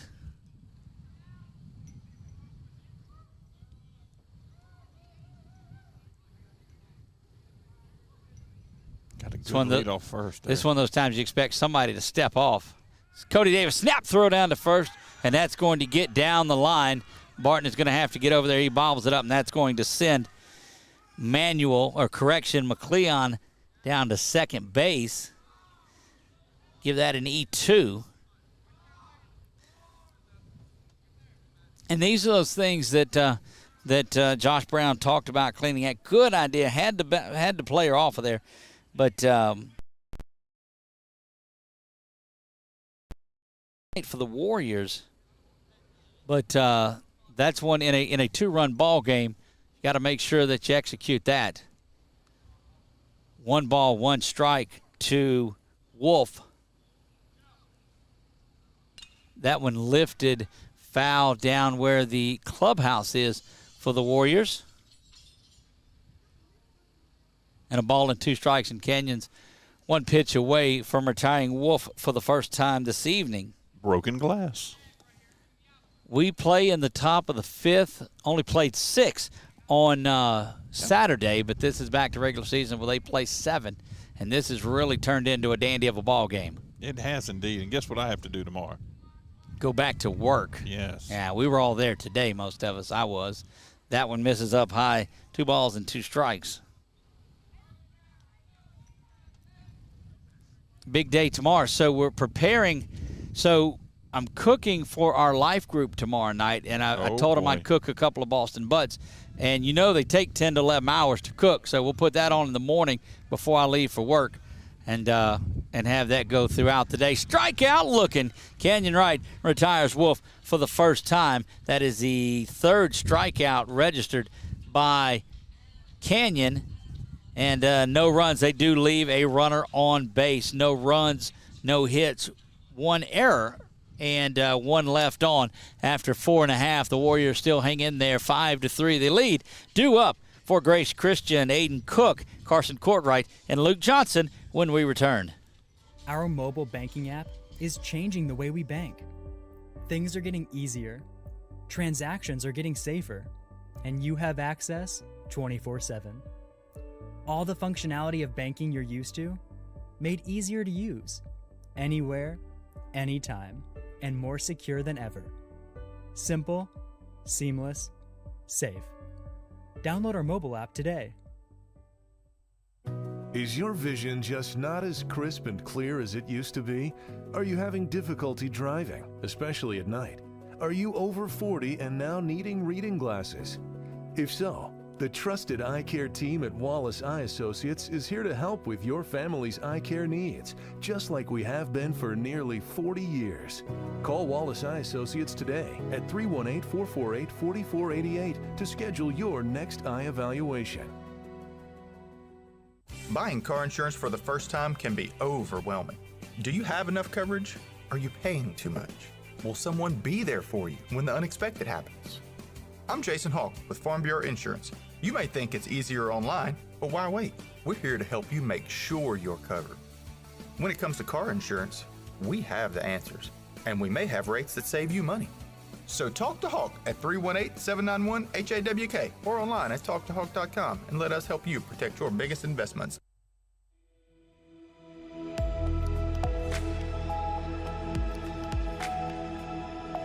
Left fielder Aiden Cook stands in, ready to go to work here, bottom of the 6th. Correction, bottom 5. We play bottom 5 in this one. Didn't carry out all of the additions once the inning rolled over. Misses that one. Takes that one, ball 1. Aiden Cook with a hit by pitch and a single, 1 for 1 on the young season with a run scored. Low and in the dirt again. Yes, that turf area around home plate, which has been a lifesaver because it used to be really, really bad around there when it was dirt. And that one's going to hit him again. He's going to work on Connor McLaughlin's record of most hits in a game. Connor McLaughlin back from the 2016 class. Seemed like he got hit every time he stepped to the plate. Almost looked like he raised that right foot up after he got hit. Back in the old days, as Carson Courtwright stands in there, they'd let these guys wear the big arm braces on the front of it, and they'd stick that arm out before they changed that rule. Oh, that's right. Guilty of one of that is one of the assistant coaches, Jacob Ladner, on there. He had this bionic man type of arm brace on there, and would stand in there and put that out over the plate. And if you pitched him out over the plate, he's going to hit it out of the park. Yeah, that big sleeve kind of looked like that old hockey goalie sleeve that they wear. That one is up and in, going up towards the chin of Courtwright. Throwing the ball high when you square around a bunt. And look, the Warriors at this point trying to add on a couple of insurance runs. Just want to get this up to a 4 or 5 run lead as you go into the latter half. Squaring around once again and off and running is Cook, and nobody there. And that ball is going to make it. Second baseman did come around and was able to find it, but nobody was there covering. And that gets Cook down with a stolen base and a 2-0 count. So getting into scoring position is Cook. Courtwright thinking that it may be, 2-0 the count. Is that what you have, Chuck? Yes. 2 balls, no strikes to Courtwright. 1-1, I'm sorry. 1-1. Now that's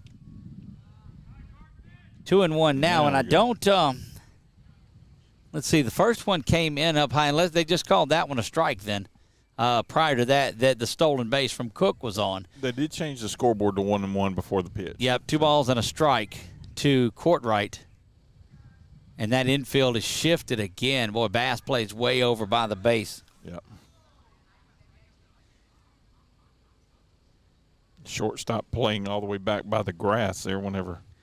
Courtwright 0 for 2 with an error and a strikeout. Did walk on when he reached on the air back in the second. He did score one of the runs. So the leadoff hitter for the Warriors has come around and scored today. Looking bunt, taking that one low, and Cook is off and going again, and he's going to be pegged over at third, and in fact he was, and that was way out in front. And not sure if Coach Brown had wanted that, but you're going to score that. Caught stealing now 2-5 on the putout. So give him a stolen base and a caught stealing. 3 balls and a strike to Courtwright.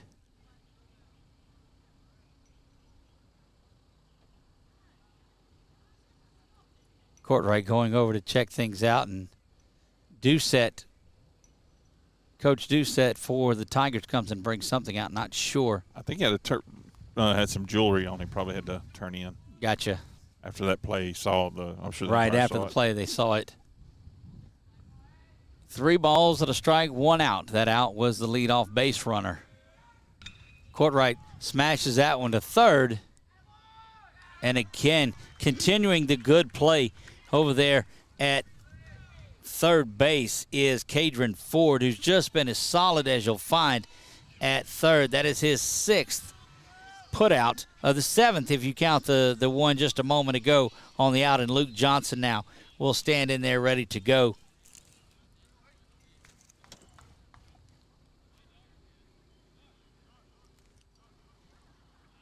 It's not quite a hamburger and french fries, but it'll do. But it'll work. Maybe somebody that's listening up there will see us out here and bring a couple of cheeseburgers and Diet Dr. Peppers out here.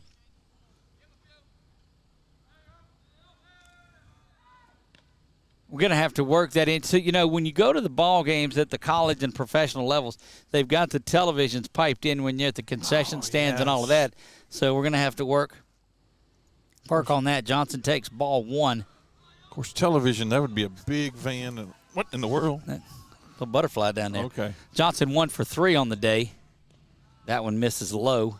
Felt it hit my Ball 2. It's still down there by ankle. your foot, but it's just a pretty butterfly. Oh, my. But when it flies down in out of the sky in the dark out here, it's one of those things that you don't really like. 2-0 the count to Luke Johnson. Johnson takes the 2-0 pitch outside. 2 down now. Bottom of the 5th. Warriors start counting outs now, working towards victory number 1. Still a little bit of work to be done. We play 7 in high school, as you know. Dart has went the distance, delivers this one, and that one is in there for the strike. 3 balls and a strike.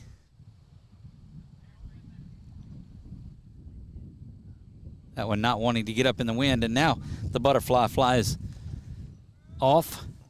Coming to see Doug again. Oh. Right up the middle. Going to find its way to the outfield, and Luke Johnson's got himself a 2 for 4 night through 5 innings. Luke on base now for Canyon, who has homered, reached via the error, and then ground out. So he is 1 for 3 on the night with the home run. And now they look like they may go and make a pitching change here. Nope, just going over to talk to him a little bit. Have to start bringing my binoculars, Chuck, if we're going to be out this far. Trying to relapse? Oh, see, there you go. Why didn't I just say zoom in a little bit? There's a good look from our Valex Federal Credit Union camera. Want to take this opportunity to let you know about another sponsor that has joined us, and we're just as excited as we can be about that. And look, guys, I tell you, the sponsors that you see out here, go out there and tell them they can do business with them. It's Kelly Cunningham Harrell Appraisals and Consulting. Give her a call at 447-1313 for your residential appraisal needs. Serving all of Sinlock. Go out and let those folks know that you appreciate them supporting Grace Christian baseball and sports all along. Canyon puts that into the outfield. Going to be his second base hit of the night, and he has a 2 for 4 night himself. Back-to-back base hits with, you guessed it, Chuck, 2 outs.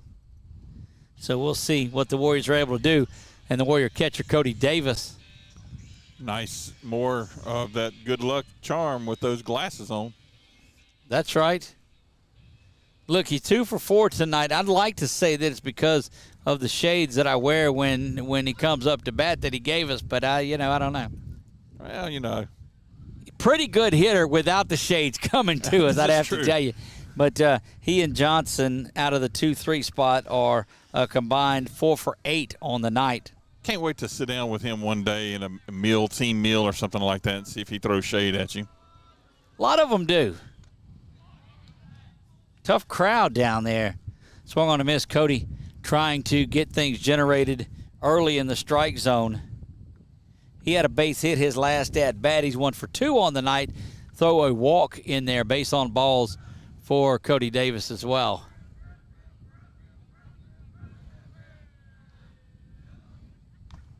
Curveball Big looper up there. doesn't curve, and just stays up high.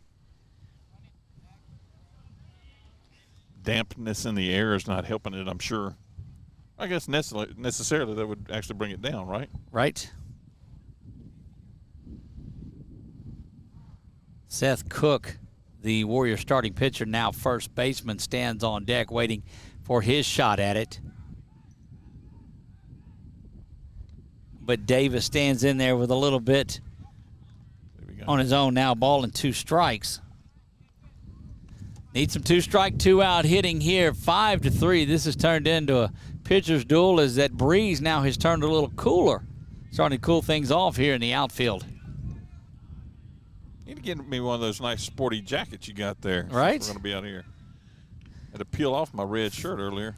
Foul straight because it was too hot, or because it was that red color? There was red color, yeah. I didn't got you. want any charging bulls to come out here and hit the fence and mess up my cameras. Chuck spends his days over at the reservation. Yes, with no reservation. Right. About it. I've heard about the students there and your jokes too, and bless their hearts, I don't know if they laugh because they want grades or what they do. Nevertheless, that one that one drops in there, and Cody Davis is going to be a strikeout victim, and that will end the inning. Count those strikeouts up.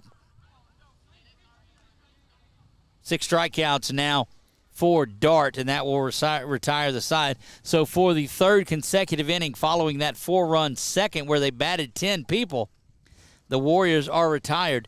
2 left on base now, and that's a staggering number now. 11 base runners left on base here in the last 4 innings, and that's becoming a factor that they'll have to look at. We'll talk to Coach Brown about it after the game, but we'll do that after this break. Coming back, top of the 6th when we come back. There was a huge assembly, and then he came to the gym, and he announced it. I would like to honor a Warrior that is right here. I was diagnosed with Wilms tumor kidney cancer. Colin McGee. We're going to fly you and your family to Universal Studios in Los Angeles to meet Adam Levine. Yes!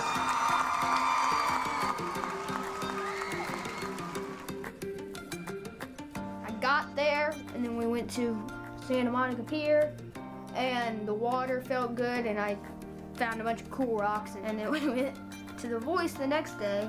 I got to meet Adam Levine after the show, which was amazing.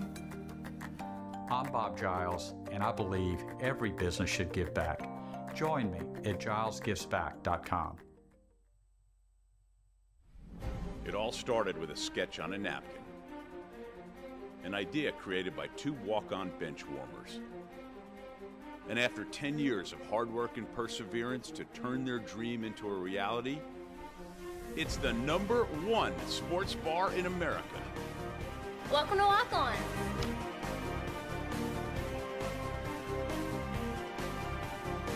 Walk-ons, because everyone needs a little playing time.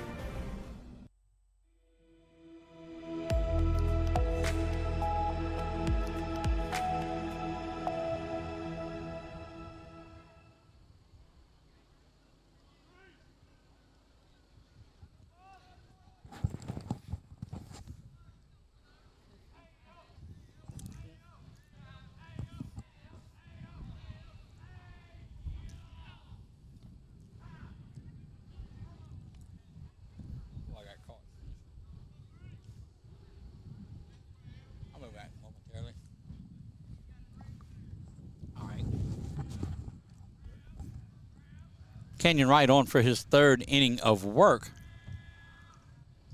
Swung through there. Now 0-2. Cadron Ford, who has been so solid at third base, strikeout victim back in the 3rd and reached with a base hit. So Cadron 1 for 2 on the night. Got him. Struck out looking in every bit of the top half of the strike zone. Excuse me, that's what that button's for, Chuck. Oh, yeah. Let me do that again. There you go. How about that? I got it now. There we go. See? That works good. I've never sounded so good. Yeah, especially me. Bachmeyer, the left fielder, stands up. He had a base hit his last time there. 1 for 2 on the evening. Flew out to left field back in the first, and Kane pushes him back just a little bit with that inside.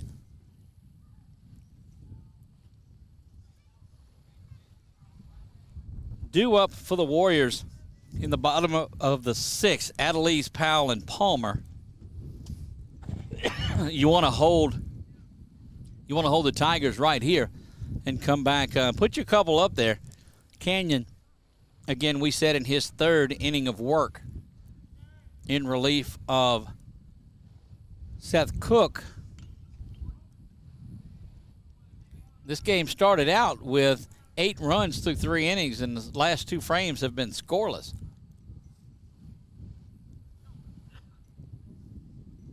Settling in to a little bit of a pitcher's duel here. Dart has gone the entire way for the Oberlin Tigers. That one pushed back foul. The ball and 2 strikes to Bachmeyer. Hit an 0-1 pitch, or a 1-0 pitch out into right center field, left center field an inning ago. Now fouls another one back. That's a beautiful sound. Right? You're going back and hitting that wood of that press box back there. Tears the baseballs up pretty good. That's why that padding is back there. So I was along there looking, Chuck. We need to get your GoPro and put between the pads back there. Oh, that would be awesome. And have it right there. Just got to figure out how to get the signal, because it'll stay powered up. That one up high near the spot where Ford struck out a moment ago. Well, don't you have a GoPro? I don't. Get you one. That's a good place to put it. Be a good place to have it. That's right. I just wonder how we'd get the signal out here to us, though. That one lifted. Doesn't look like it's going to stay in play, and does not down that right field line. So you can go put the OBS Ninja on, set your camera back there, tape it to that back wall. Set your phone. Right, set your phone to that back wall. And be like dodgeball. Have to put it in a little cage back there maybe, but that one misses low and fills the count up. Fills up that backstop area, too, as many times it pinged around. Yes. Look, I remember watching the Little League World Series a couple of years ago when that ball was hit and it fouled back right into that camera and shattered it. Oh, nice. And the camera hole is not very big where they put these cameras. It's just room for the camera to stick out. Just room for that ball to go in there, too. That one is in there. Strike looking for right. The hat falls off. The 3rd strike comes out. And that is the 4th strikeout by Canyon tonight. All 4 have had the correction. He's got 4. No, he does have. So 5 strikeouts total on the night. 5 strikeouts total on the night. All have been looking. 2 down. Caden Dart. That's not Dart, though. Not Dart. No, that's not Dart. Unless that's a young Dart. Have to zoom in on one of those and see if we can get a good look at him. I can't get the young man standing in there. That's about as tight as it's going to get with that one. And the other one doesn't get any tighter. That one misses down low. That's number 12 standing in there, and we'll get that name for that young man on there. That is size difference from he and Dart. Noticeably. Go to my filing system here that I have as the wind continues to gust up.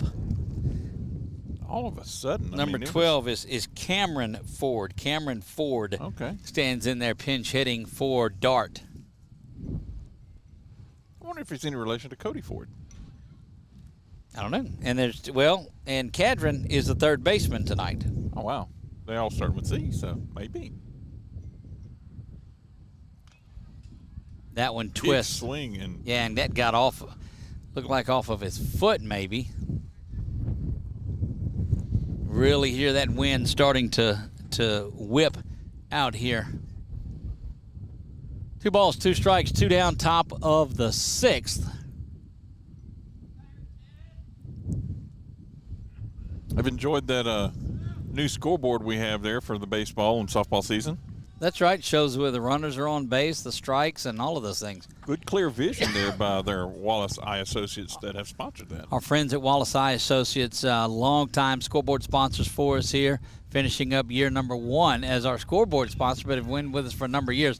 That one over to Luke. He bangs it around in front of him. Quick fire over, but throws that kind of ill-advised. But I don't know that you would have gotten Ford hustling down anyway, and Ford will reach on a base hit.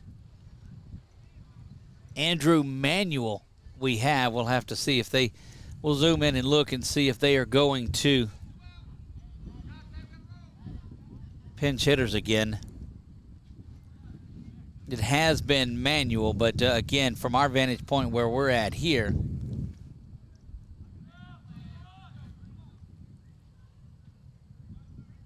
and we'll let you get that number 4, see if you get a chance to. But I think that still is Manuel, the everyday center fielder. He's the one that came out here with the Kit Kat earlier. And, yes. The Kit Kat wrapper. Yep. And it offered to give us a piece of the Kit Kat out here in exchange for us throwing the wrapper away. So, look, the young man wasn't littering either, so we're very, very appreciative of that. He was desperately searching for a place to put it on his uniform somewhere, but no pockets. Nope, we got it for him, though. Yeah. Again, happy Mardi Gras to all of you. I think he forgot about that song, Break Me Off a Piece of That Kit Kat bar. But no, he was willing. He was offering nothing in 2 now. So another 2-strike offering here. Manuel. I miss singing the song, is what it was. Manuel walked in the 2nd and then was out on that double play and then struck out looking back in the 4th. He's now 2 strikes here. All 6 strikeouts tonight by Warrior pitching have been looking for the Tigers. Add another one to it. That's number 7, and that will do it. Canyon strikes out the side. He's got 5 strikeouts, all of them looking tonight, and the 2 by Seth Cook also looking. Bottom of the 6th is where we will go. Adelise, Powell, and Palmer due up 6, 7, 8 in the bottom of the 6th when we come back. For a lifetime of the best possible vision, look to Wallace Eye Associates, where our tradition of eye care excellence in Cenla spans nearly 40 years. From your next family eye exam to cataract and glaucoma evaluations, trust your vision to the experienced eye professionals at Wallace Eye Associates. Call Wallace Eye Associates today at 318-448-4488 to schedule your next eye evaluation. Appliance Parts Company in Alexandria has all your major appliance parts needs. We sell parts to all major appliances as well as new appliances, including window units, chest, and upright freezers. Appliance Parts originally opened its doors on Lee Street in 1972, and we're now open at a new location on Memorial Drive to serve you better. Stop by, say hey to our crew, and check out our awesome holiday gifts. Appliance Parts, 2208 Memorial Drive in Alexandria next to Target. Open Monday through Friday, 8 to 5, and Saturday from 9 till 12.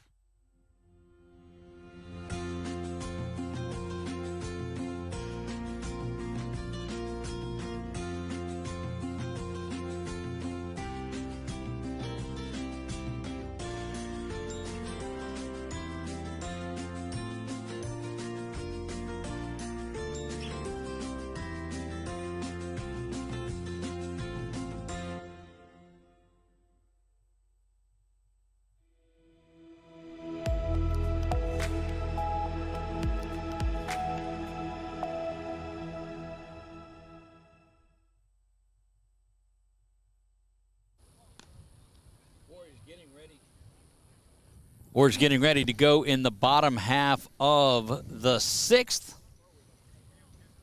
Bend had some runs in the first. It kind of took care of everyone. Looked like a new pitcher on for. Let's see. Zoom in there. It's the gentleman just got the ball there, and so we'll turn around and get his number. It's like number 3 is going to make his way out to the mound, and that is Cadron Ford, who has been over at third base and has just been doing a great job.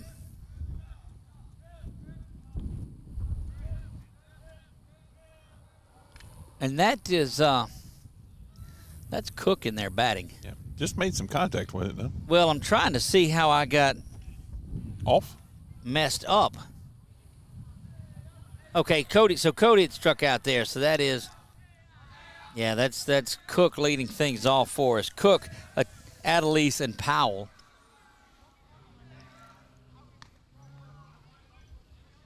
Cook had a shaky first inning, but settled in and did just what Seth Cook has done and is in line for the win tonight. Had a base hit back in his last at-bat.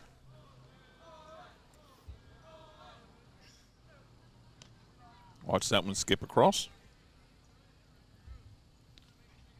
1 ball, 1 strike. Two balls, 1 strike. 2 balls, 1 strike. They're slow to get it up there, but Chuck's not. Chuck's on top of things. And we just want to give you the correct vision from the Wallace Eye Associates scoreboard.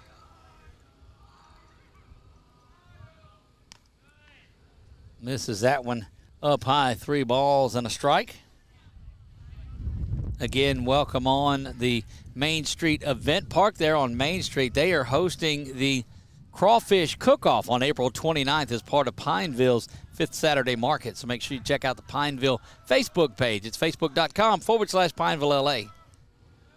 And that one is driven into center field, second base hit. And quickly getting it back in.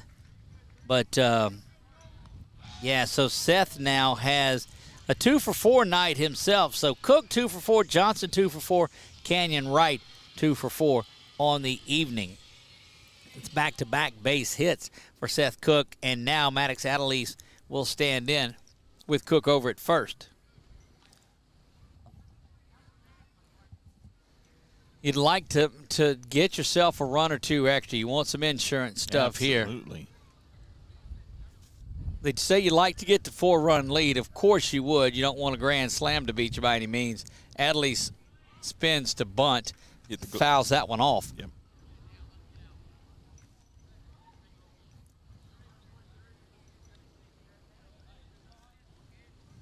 Not sure that the scoreboard up there is correct, as that's the first pitch to Adelise. They have him on the scoreboard here at 1 and 2. Nothing in 1 is what we have. They may be elbow deep in a cheeseburger and fries right now. Right. Ford stands in, delivers, and that one is bunted foul, nothing in 2. And Brown has always taught, and this staff has always taught, you got to be able to get the bunt down, and you see him looking over in the dugout explaining he likes to coach the kids that are in the dugout while somebody's up at the plate, reminding it always coaching. Ford stares in and he looks at Adelise. Adelise on an 0-2 count, ready to go to work, misses that one up high. Got to get that bat down as that ball comes in over the head. It's a good way to get yourself in a bind because you just almost bunt that one and it stay fair and not realizing it.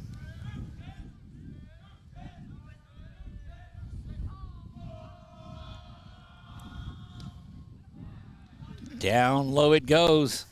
And so the scoreboard here now they have, and the officials have, as a full count. We may have missed one there, Chuck. But no, that's where we're at. We're 3 and 2. Game rolling right along here after some scoring early on. Warriors would like to add on a couple here perhaps, and then shut them out in the 7th and get out of here with a 1-0 victory to start 2023. Yep. They're in a good place to start right now. Got a base runner on, no outs, so let's see what they can get going. Instead of waiting for a 2-out rally. A lot of base, right? Get something going early. Swung on and missed there, and down on strikes for the 3rd time tonight is Adelise. And Jack Powell will stand in there. Jack has reached on an error twice tonight and struck out, so Jack 0 for 3 on the evening, but again has turned in some nifty glove work out there at second base tonight. Little Phil Collins and in the air tonight brings Powell to the lineup, to the batter's box. Beautiful sound. Forward delivery misses low. And still over at first base, not going anywhere, is Seth. Jack takes that one down low. This is where you need 6, 7, 8, 9 to do a little bit of magic for you once again.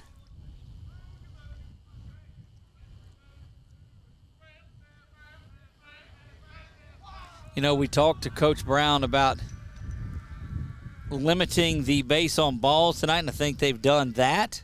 He said that wasn't really an issue for him in the scrimmages, and they certainly have worked on that tonight. And again, it was tight officiating in that Jamboree game on Saturday. It was. Expanded strike zone, to say the least. Went back and looked at some of it. But, you know, it was consistent. So you got to adjust on that. 3 balls, no strikes. Don't think Seth will be off and running. Still, with a 2-run lead, you're not doing too much. You don't have to take too many chances out on the base paths. But Seth on a base hit can score from first.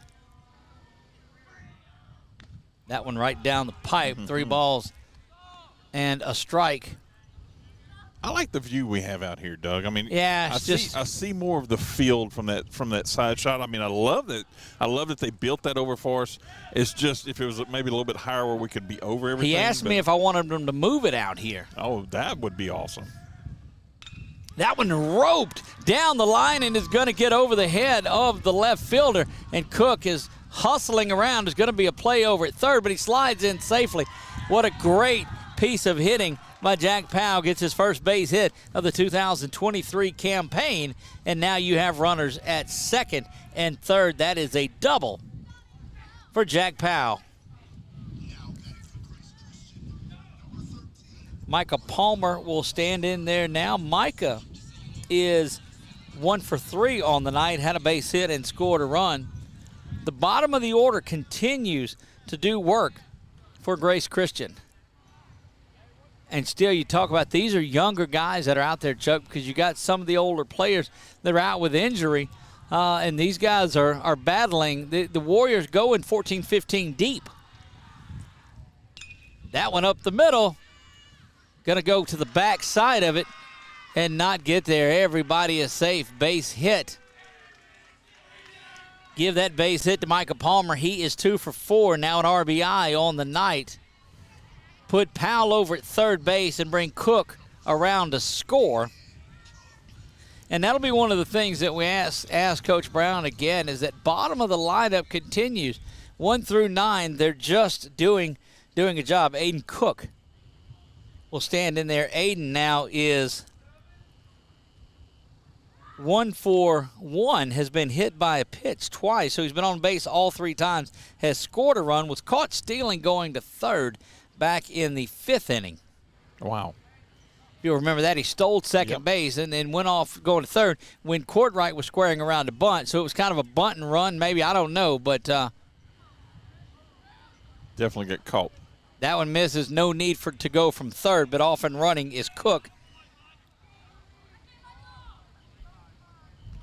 Micah Palmer gets down to second base. Micah Palmer, the DH tonight, has hit for the for the right fielder, Barton, in this one tonight.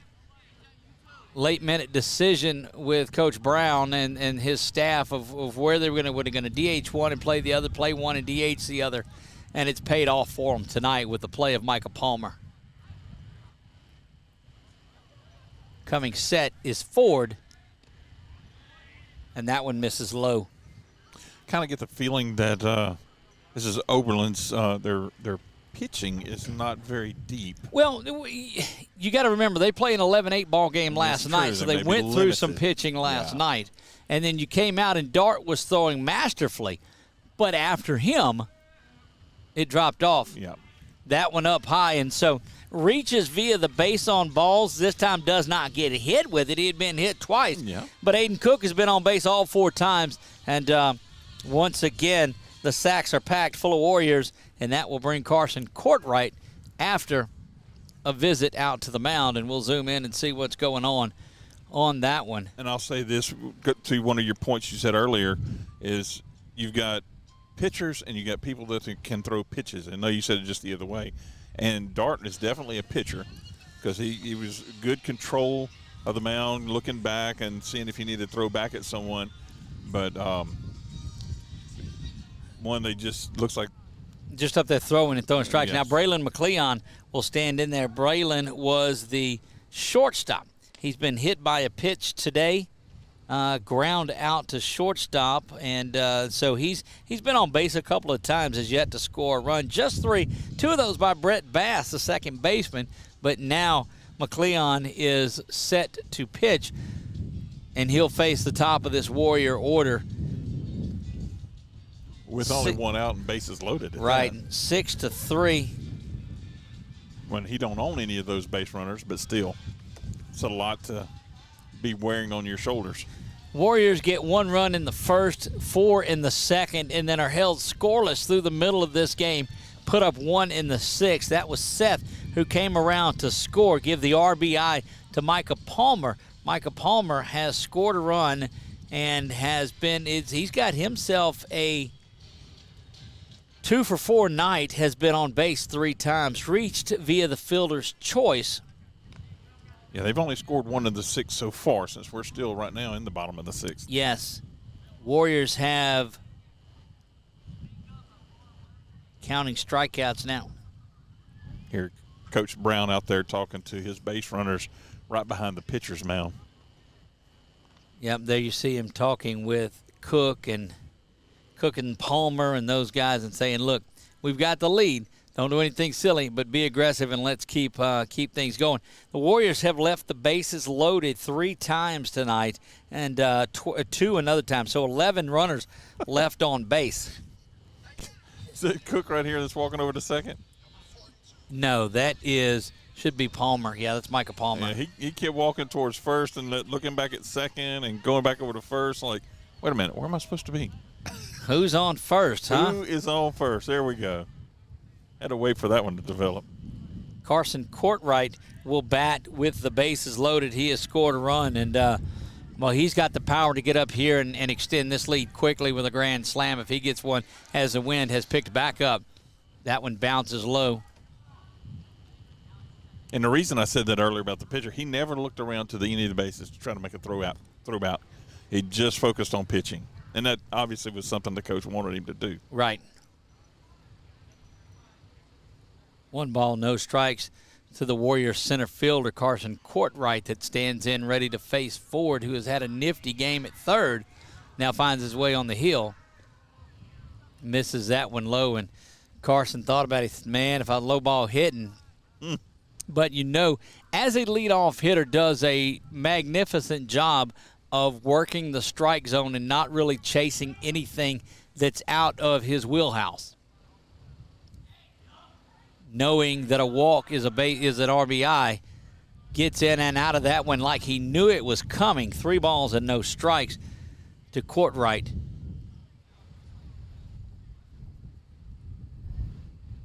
Carson has a walk reached on an error and struck out and ground out, so 0 for 4 on the day. And will find himself down at first base with his second walk of the day and an RBI. What I like is I don't have to change base runners. Right? I've got to move him around in my book, but Luke Johnson now will come to the plate. That's just a coloring book. Right? Act Keeps like me you're busy. doing something. He's coloring. 7th man to bat is Luke Johnson. We told you he's 2 for 4 on the day, has yet to score a run. There was one. First strike he's thrown.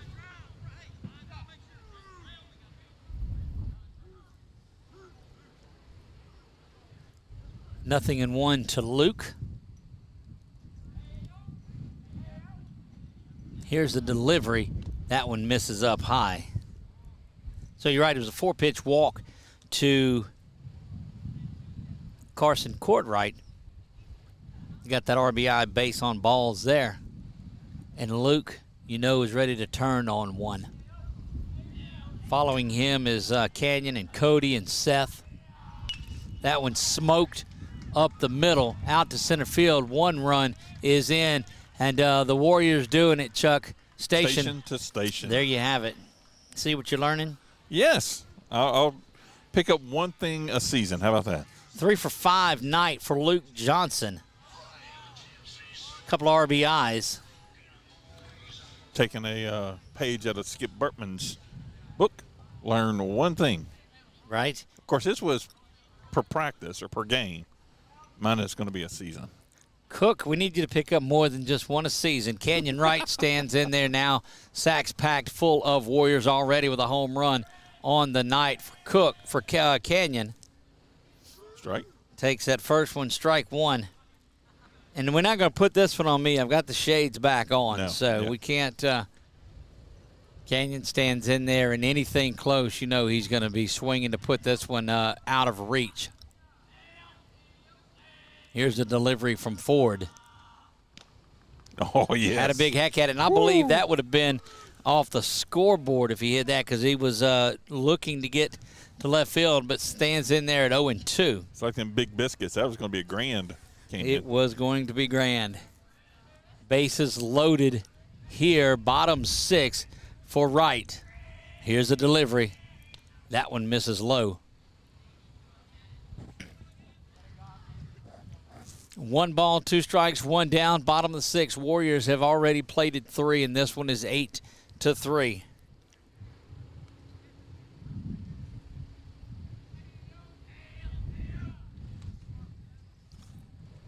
One-two delivery from Ford comes in. And struck out looking did Canyon as that ball sits on the inside of the plate. Good pitch by Ford.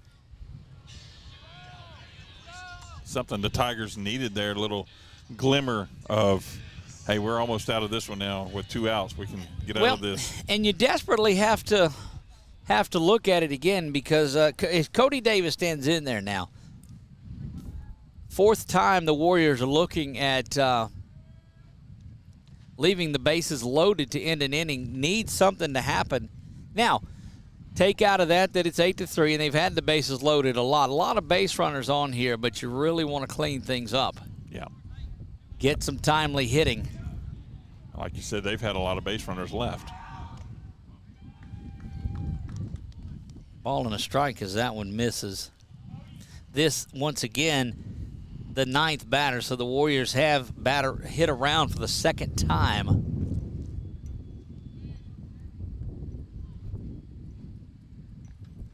Ford stares in out of the windup, taking a lot of time. Don't know if Cody will step out, and he does call time and resets things. Anytime you hold there that long as a pitcher, you're just like, all right, I'm waiting for you to step out, batter. And he resets things because you don't want to step off incorrectly and balk. This is true.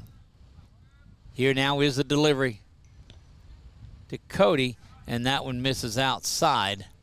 2 balls and a strike.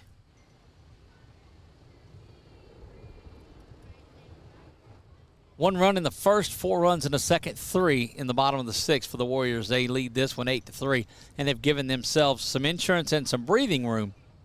Cody looking to add to that as the wind is gusting out to center field.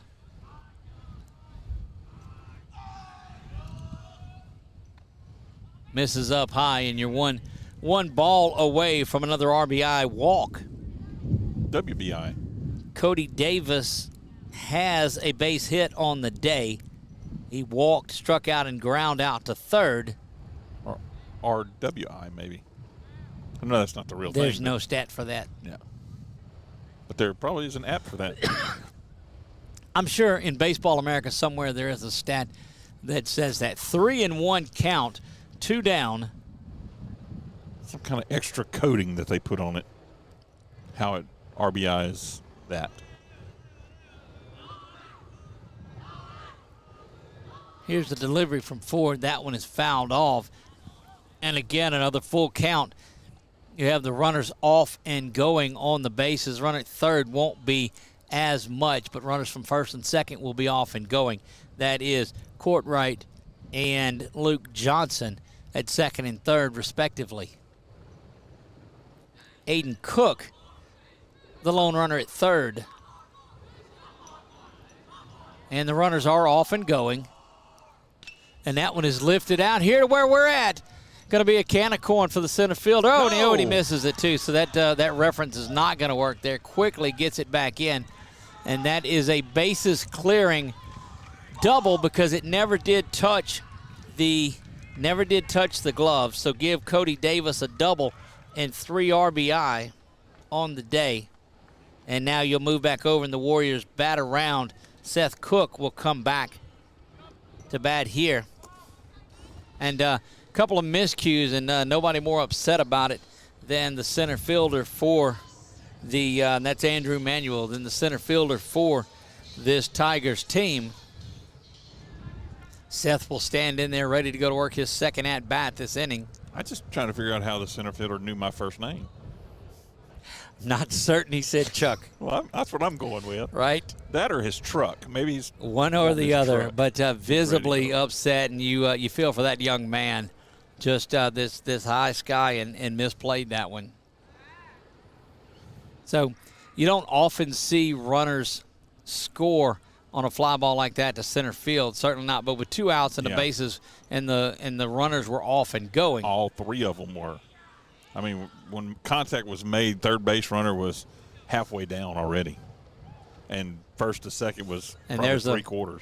There's a balk that gets the runner over to third. Got a courtesy runner in.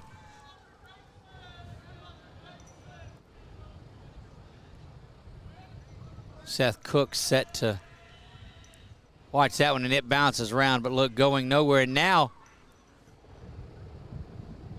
flirting with the idea. Thought about it. Have you been able to zoom in and see the number on that young man over at third base? We'll try to get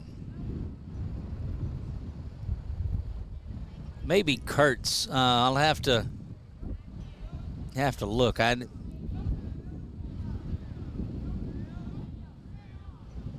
We'll get an idea on it here momentarily. Seth stands in there ready to go to work and now steps out.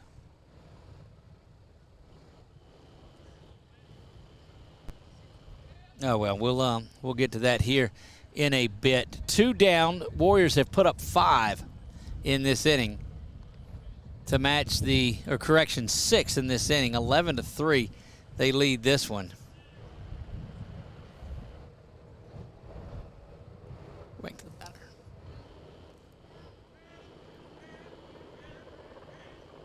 Set to deliver is Ford. That one misses outside, and Chuck, you were right on. It's just running out of arms in this one. A lot of 2-out work, so leaving a lot of runners on base, but scoring a lot of runs with 2 outs. So what do you do? You're 6 and 1/2 dozen the other. I mean, it's just we're leaving some guys on base, but we've got guys to leave on base, and that's one of the benefits. We'll get Brown's thoughts on that. But early season, Warriors looking to go to 1-0 in this one, in this young campaign. Cook delivers that out to shortstop where it's bobbled there again, hustling down the line and going to be out at first. And I think that might be one of those 11-3 late night calls there. It looked like Seth had got down the line there. Needless to say, the Warriors pick up 6 runs in that inning. We'll total the hits up for you when we come back. We come back top of the 7th. We'll be back to see if the Warriors can close it out here on 446 Sports. There was a huge assembly, and then he came to the gym, and he announced it. I would like to honor a Warrior that is right here. I was diagnosed with Wilms tumor kidney cancer. Colin McGee. We're going to fly you and your family to Universal Studios in Los Angeles to meet Adam Levine. Yes!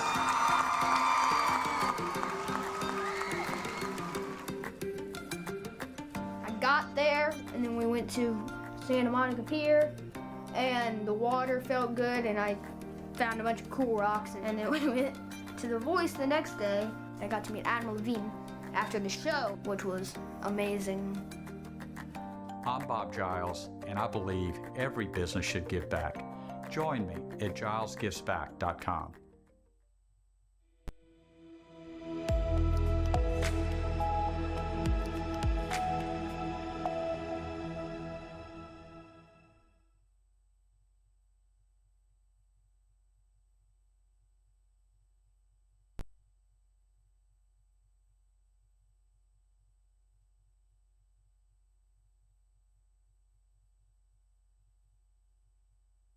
There you go. Nothing like, look, if you want to see the definition of frantic, check out Chuck when he pushes button and things don't come on. Canyon right on for his 4th inning of work. That's why I stay behind the camera. Indeed, that one lifted foul and out of play.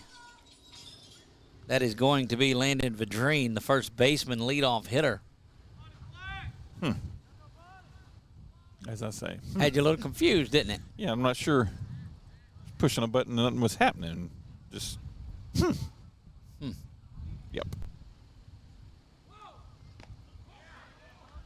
Canyon pumps that one in there for strike 2. Both these Warrior pitchers have been solid tonight. Seth starts things out, goes 3 innings, gives up just the 3 runs. And Canyon has come on in relief. Again, both of these pitchers expect to see them this weekend in that big 3-game set. It's all arms on deck this time, not just all hands on deck, all arms on deck. Absolutely. Misses inside, but when you play 3 games like that, you figure that's the way it's going to be. And they'll throw a lot of these younger guys. You'll see some other arms. Expect this Tuesday, so I wouldn't expect to see Seth on Thursday, but with just a day of rest in between. Of course, it could have been the reason that they pulled him out of there so that just 1 day rest would get him over to Thursday. And now that I look back at it with him just pitching 3 innings and that pitch count, probably we'll see Seth go against the Trojans on Thursday if I had to extrapolate things out that far. Hey, like that. Extrapolate. How you like that? Wow. I would ask you to spell it. EXTRAPOLATE. Just go with IT. Extrapolate. I'm just showing out now. Oh, dear. Strike 3 looking. Canyon puts that on the inside, and the strikeouts, the backwards Ks, continue to mount up for the Oberlin Tigers. Much to the joy of the Grace Christian Warriors. That's 8 strikeouts now. All 8 of them have been via the strikeout, and that's actually 5 outs in a row by strikeout for Canyon. Had a base hit in the middle, or had a had a base hit in the middle of it, but the last 5 outs that Canyon has recorded have been strikeouts looking. This is Brett Bass. He scored 2 runs tonight, the Tigers' second baseman. Whoop. That one bounces around, ball and a strike.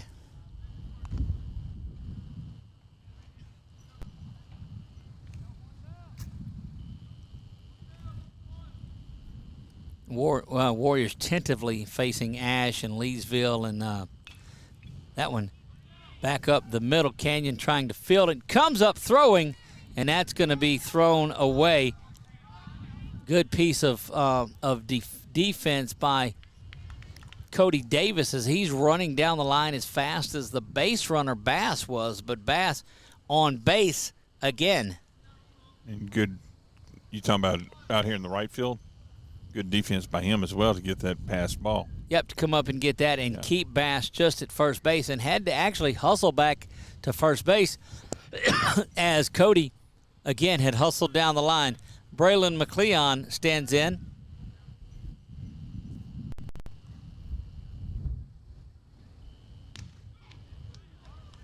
So you go back to that weird stat. Now, there was a base hit by Caden Dart in the 6th, and then that base hit there.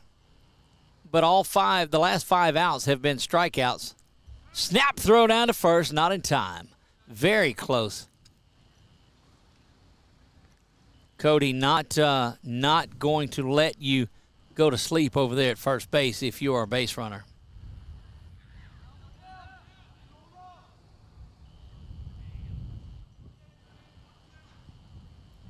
Wind still continues to whip around out here in the outfield. Not at all. I'll take this over what we had Saturday. It was chilly Saturday. Timeout call. That's mine. Ball and a strike, 1 out. 6-run sixth inning for the Warriors put this one out of, you'd believe, out of reach, as it's 11-3. And that one is ground foul, ball and 2 strikes. Canyon looking perhaps for that curveball again on the inside. And that's just one of those quirky little stats, as it doesn't really add up to a lot, but 5 outs recorded in a row via a strikeout looking. All 8 strikeouts tonight have been watching. It's not going to be there as that one misses outside. That's the beauty of baseball. You can look through your book, and certain things just hop out at you. Try to catch him as he's just walking back up to the mound because he's taking an early lead off. Again, Brett Bass over at first base. He scored 2 of the 3 runs out of the 2-hole.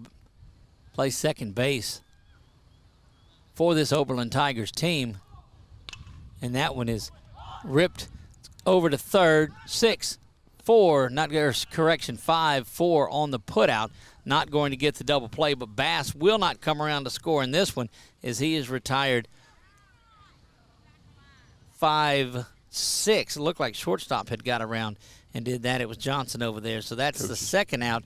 Put a fielder's choice on for McLeon. He gets down to first, and we are 1 out away from wrapping things up. Caden Manuel will stand there. He's got a base hit and an RBI. He's 1 for 3 on the evening. The Coach Brown's making a change at pitching. Tigers catcher, and we'll see. Looks like he may be going to Maddox Adelise, number 9. Yeah, when he start taking off the tape off of the wrist, that's a good indicator, and that is Adelise that's going to come in there. We're going to take a break with him while he warms up. We'll be back in 60 seconds on 446 Sports. If you could fly, you can play hide and go seek in the clouds.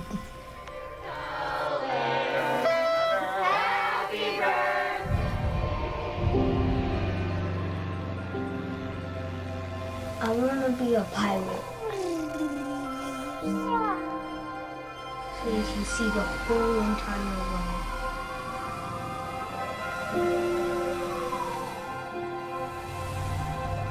If you could fly, you could see the whole world whenever you want.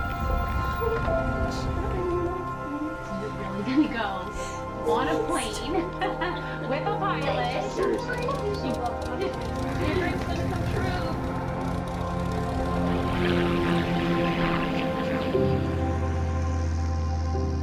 Please join us in supporting Dreams Come True of Louisiana. Donate today at gilesgivesback.com.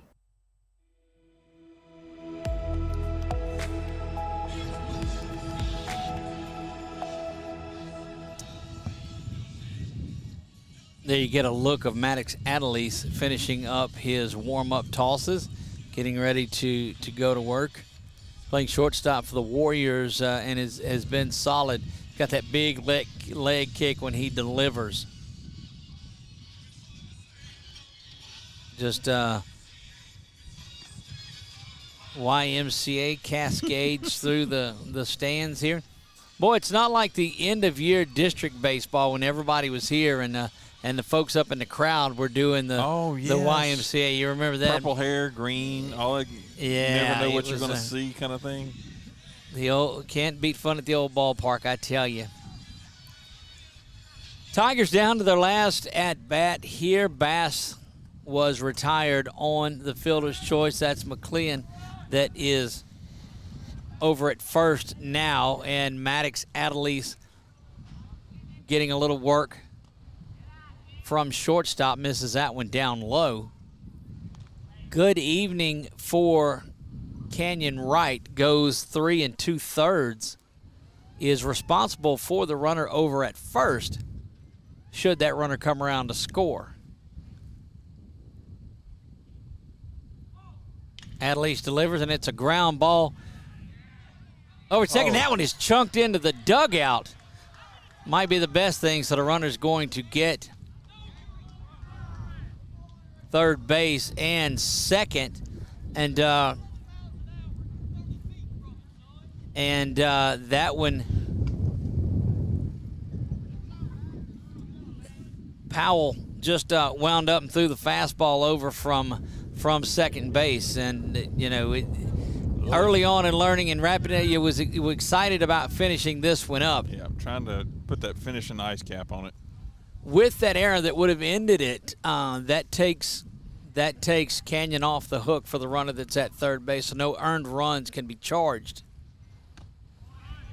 Swings through that one.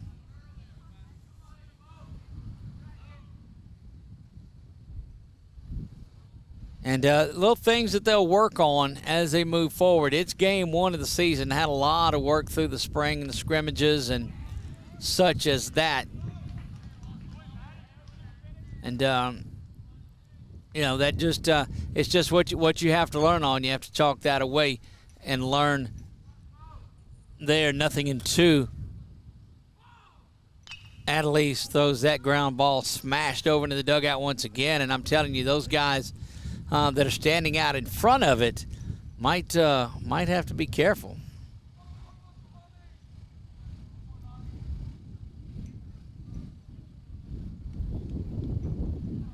Wind whipping just a bit more as we're 1 out away from wrapping this thing up here from the Burn. Merrill Blackburn Field, affectionately known as the Burn. You hear the PA announcer welcome folks out to baseball at the Burn on the historic grounds of England Air Park. And everybody's ready to wrap up this historic evening, if you will, as it started to cool off pretty rapidly as the wind picks up. Again, we will see you for Grace Baseball Thursday night. Again, let's see. Now, we don't have, we've got Menard softball tomorrow. I'm not sure what time that game is. But if you're over on YouTube and you hit that notification bell after you've subscribed, it'll pop right up and tell you when we go live. And we've gone live a bunch this week, and we'll continue that. That one swung through and missed, and that's going to be the strikeout and the ball game. First strikeout of the evening, number 9 overall, but the first strikeout of the evening that was not a taken third strike. Matthew West lets you know that Grace comes out victorious, and Grace wins every time. Plays through the loudspeakers here at Grace Christian. Beautiful song. Beautiful artist. Indeed it is. We'll see if we can get Brown out here. Warriors win this one 11-3. We'll add up a few of the things and look at some of the statistical leaders in this one. We'll do that right after this break. Going to take a quick, about a minute and a half maybe break, and then we'll get back into it. Is your vision just not as crisp and clear as it used to be? Are you having difficulty driving, especially at night? Are you over 40 and now needing reading glasses? If so, the trusted eye care team at Wallace Eye Associates is here to help with your family's eye care needs, just like we have been for nearly 40 years. Call Wallace Eye Associates today at 318-448-4488 to schedule your next eye evaluation. Buying car insurance for the first time can be overwhelming. Do you have enough coverage? Are you paying too much? Will someone be there for you when the unexpected happens? I'm Jason Hawk with Farm Bureau Insurance. You may think it's easier online, but why wait? We're here to help you make sure you're covered. When it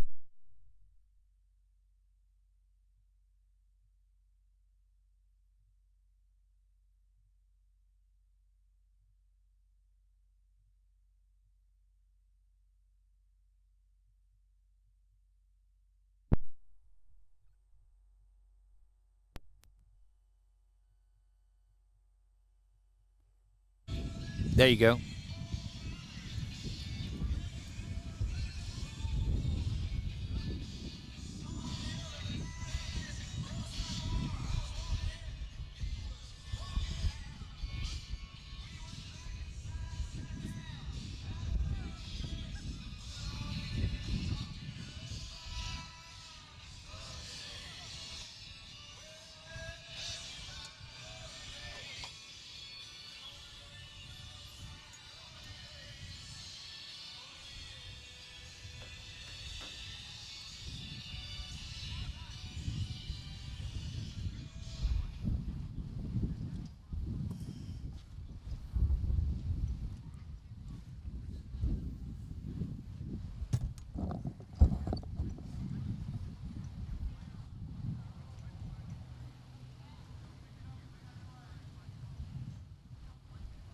I don't.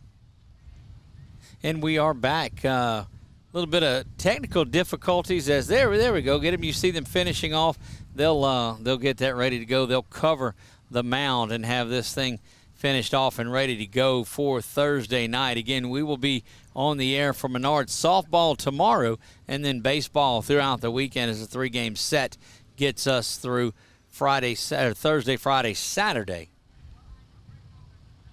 11-3, the Warriors strike big with 6 runs in the bottom of the 6th. Had command in this one 5-3, rolled through the latter half, and then the Warriors took advantage of the pitching running out for Oberlin. Oberlin will fall to 1-1 on the season. Warriors start out the 2023 campaign at 1-0. Big weekend of baseball coming up for them. We'll see how they come out of this weekend. Expect to see Cook and Canyon and a lot of others throwing this weekend as it's all arms on deck in that big 3-game set that's coming up. That's going to wrap it up from Grace Christian. Chuck, what a night it's been here. The Warriors big. Saw Canyon go yard, 1 home run on the season. Not his last one. I am absolutely certain of that. Not his last one. I'm absolutely certain that he's got more to come. As that guy, as Canyon is a big hitter, and so we expect to see more and more from that. Not just because of he likes to throw shades at us, but because he is actually a great hitter, and appreciate the shades that he donated to us. And we are going to get Coach Brown. He's going to make his way out here.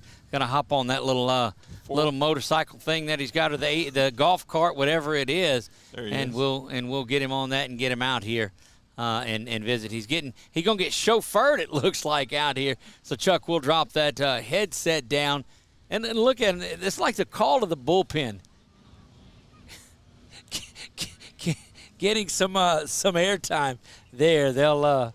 They'll love seeing that, and big smiles abound as it almost looked like they were bringing you out of the bullpen, Coach, tonight. They did. That was funny. Gann said, "Let me bring you out there on this mule." That was good stuff. Big victory. This is how you wanted to start the season out. Certainly know that. Came around. Talk to me a little bit again. I know we talked about it some last game in the Jamboree. Bottom of your lineup sets the tone in this thing again. 6 through 9 up there getting things done and get the lead again.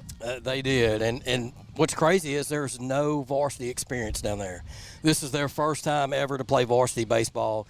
So that's impressive for them to do that. They got a lot of confidence right now, and they're doing well. But one area we got to get a little better on the bases. We kind of fell asleep on some signs. But other than that, I'm pleased with what they're doing down there. Looked like you cleaned up some of the walks as well tonight. Didn't throw as many of those. 9 strikeouts on the night. 8 of those were strikeouts looking. So good performance by your pitchers tonight. Absolutely. I thought they pitched well after that first inning.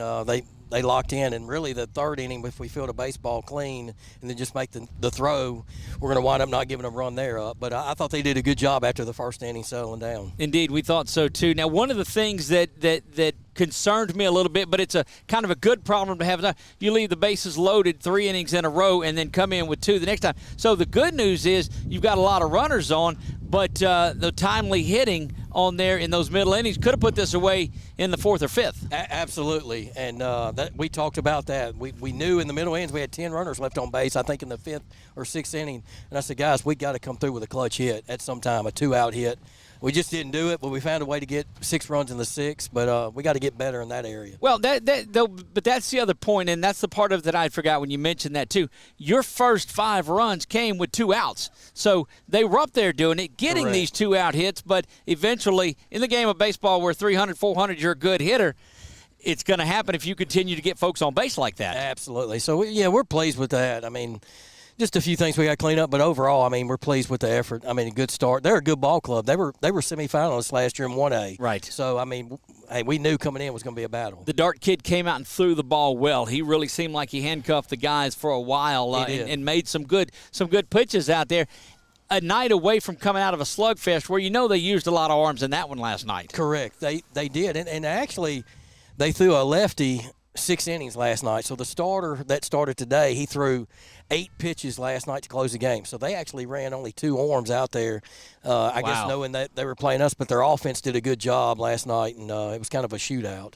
Well, indeed it was, but 1-0 in the books. You're glad to have that one. Absolutely. And the timely hitting did come around again. Another big late inning, big inning for the Warriors, and we've grown accustomed to that. Well, we're excited, and we like this ball club, and when we get everybody healthy, I think we're only going to get better. Looking forward to it. Coach, tell us about Thursday, Friday, Saturday. I know when you and I talked that you were unsure of the scheduling, but just for our fans, let us know. Yeah, we had some changes because Shudrick's basketball team's in the playoffs, so we had to tweak the schedule a little bit. But on Thursday night, we have Shudrick playing Ash here at 3 o'clock, I'm sorry. And then Grace is going to play Ash afterwards, and then Shudrick plays Gina on Thursday. And then Friday, we got Grant and Ash, I think Grant and Gina, us and Leesville. So we got some good matchups, and then we got Northwest coming in and Leesville again on Saturday. So there's a lot of good teams coming over to play this weekend. So our matchup stayed the same, the Ash, the Leesville, and Northwest. We're not changing. We said this year we wanted to play up. We wanted to get better. I mean, we're usually putting somebody else as an opener, and we changed our schedule up for a lot of reasons, and we felt like, hey, we might have a losing regular going to district, but we're going to throw them to the Wolves this year and get better. Last time you had a schedule like that early on, Coach, was back in 2017. That's so, absolutely. Getting those guys that can play in big-time situations. Thanks, as always, for spending time with us. We'll see you Thursday night, Coach. I appreciate it. Thank you all. There you go. Head coach Josh Brown, 1-0 on the season for the Warriors, and his ride left him now. He's got to work on JJ. I don't know how that happened, but he gets the ride out here and has to walk back. Here he's out there doing some work because he's ready to go. We're ready to go. That's going to wrap it up. We'll see you Thursday night. Thank you all for watching tonight. For Chuck Perkins, I am Doug Gann. God bless you all, and good night.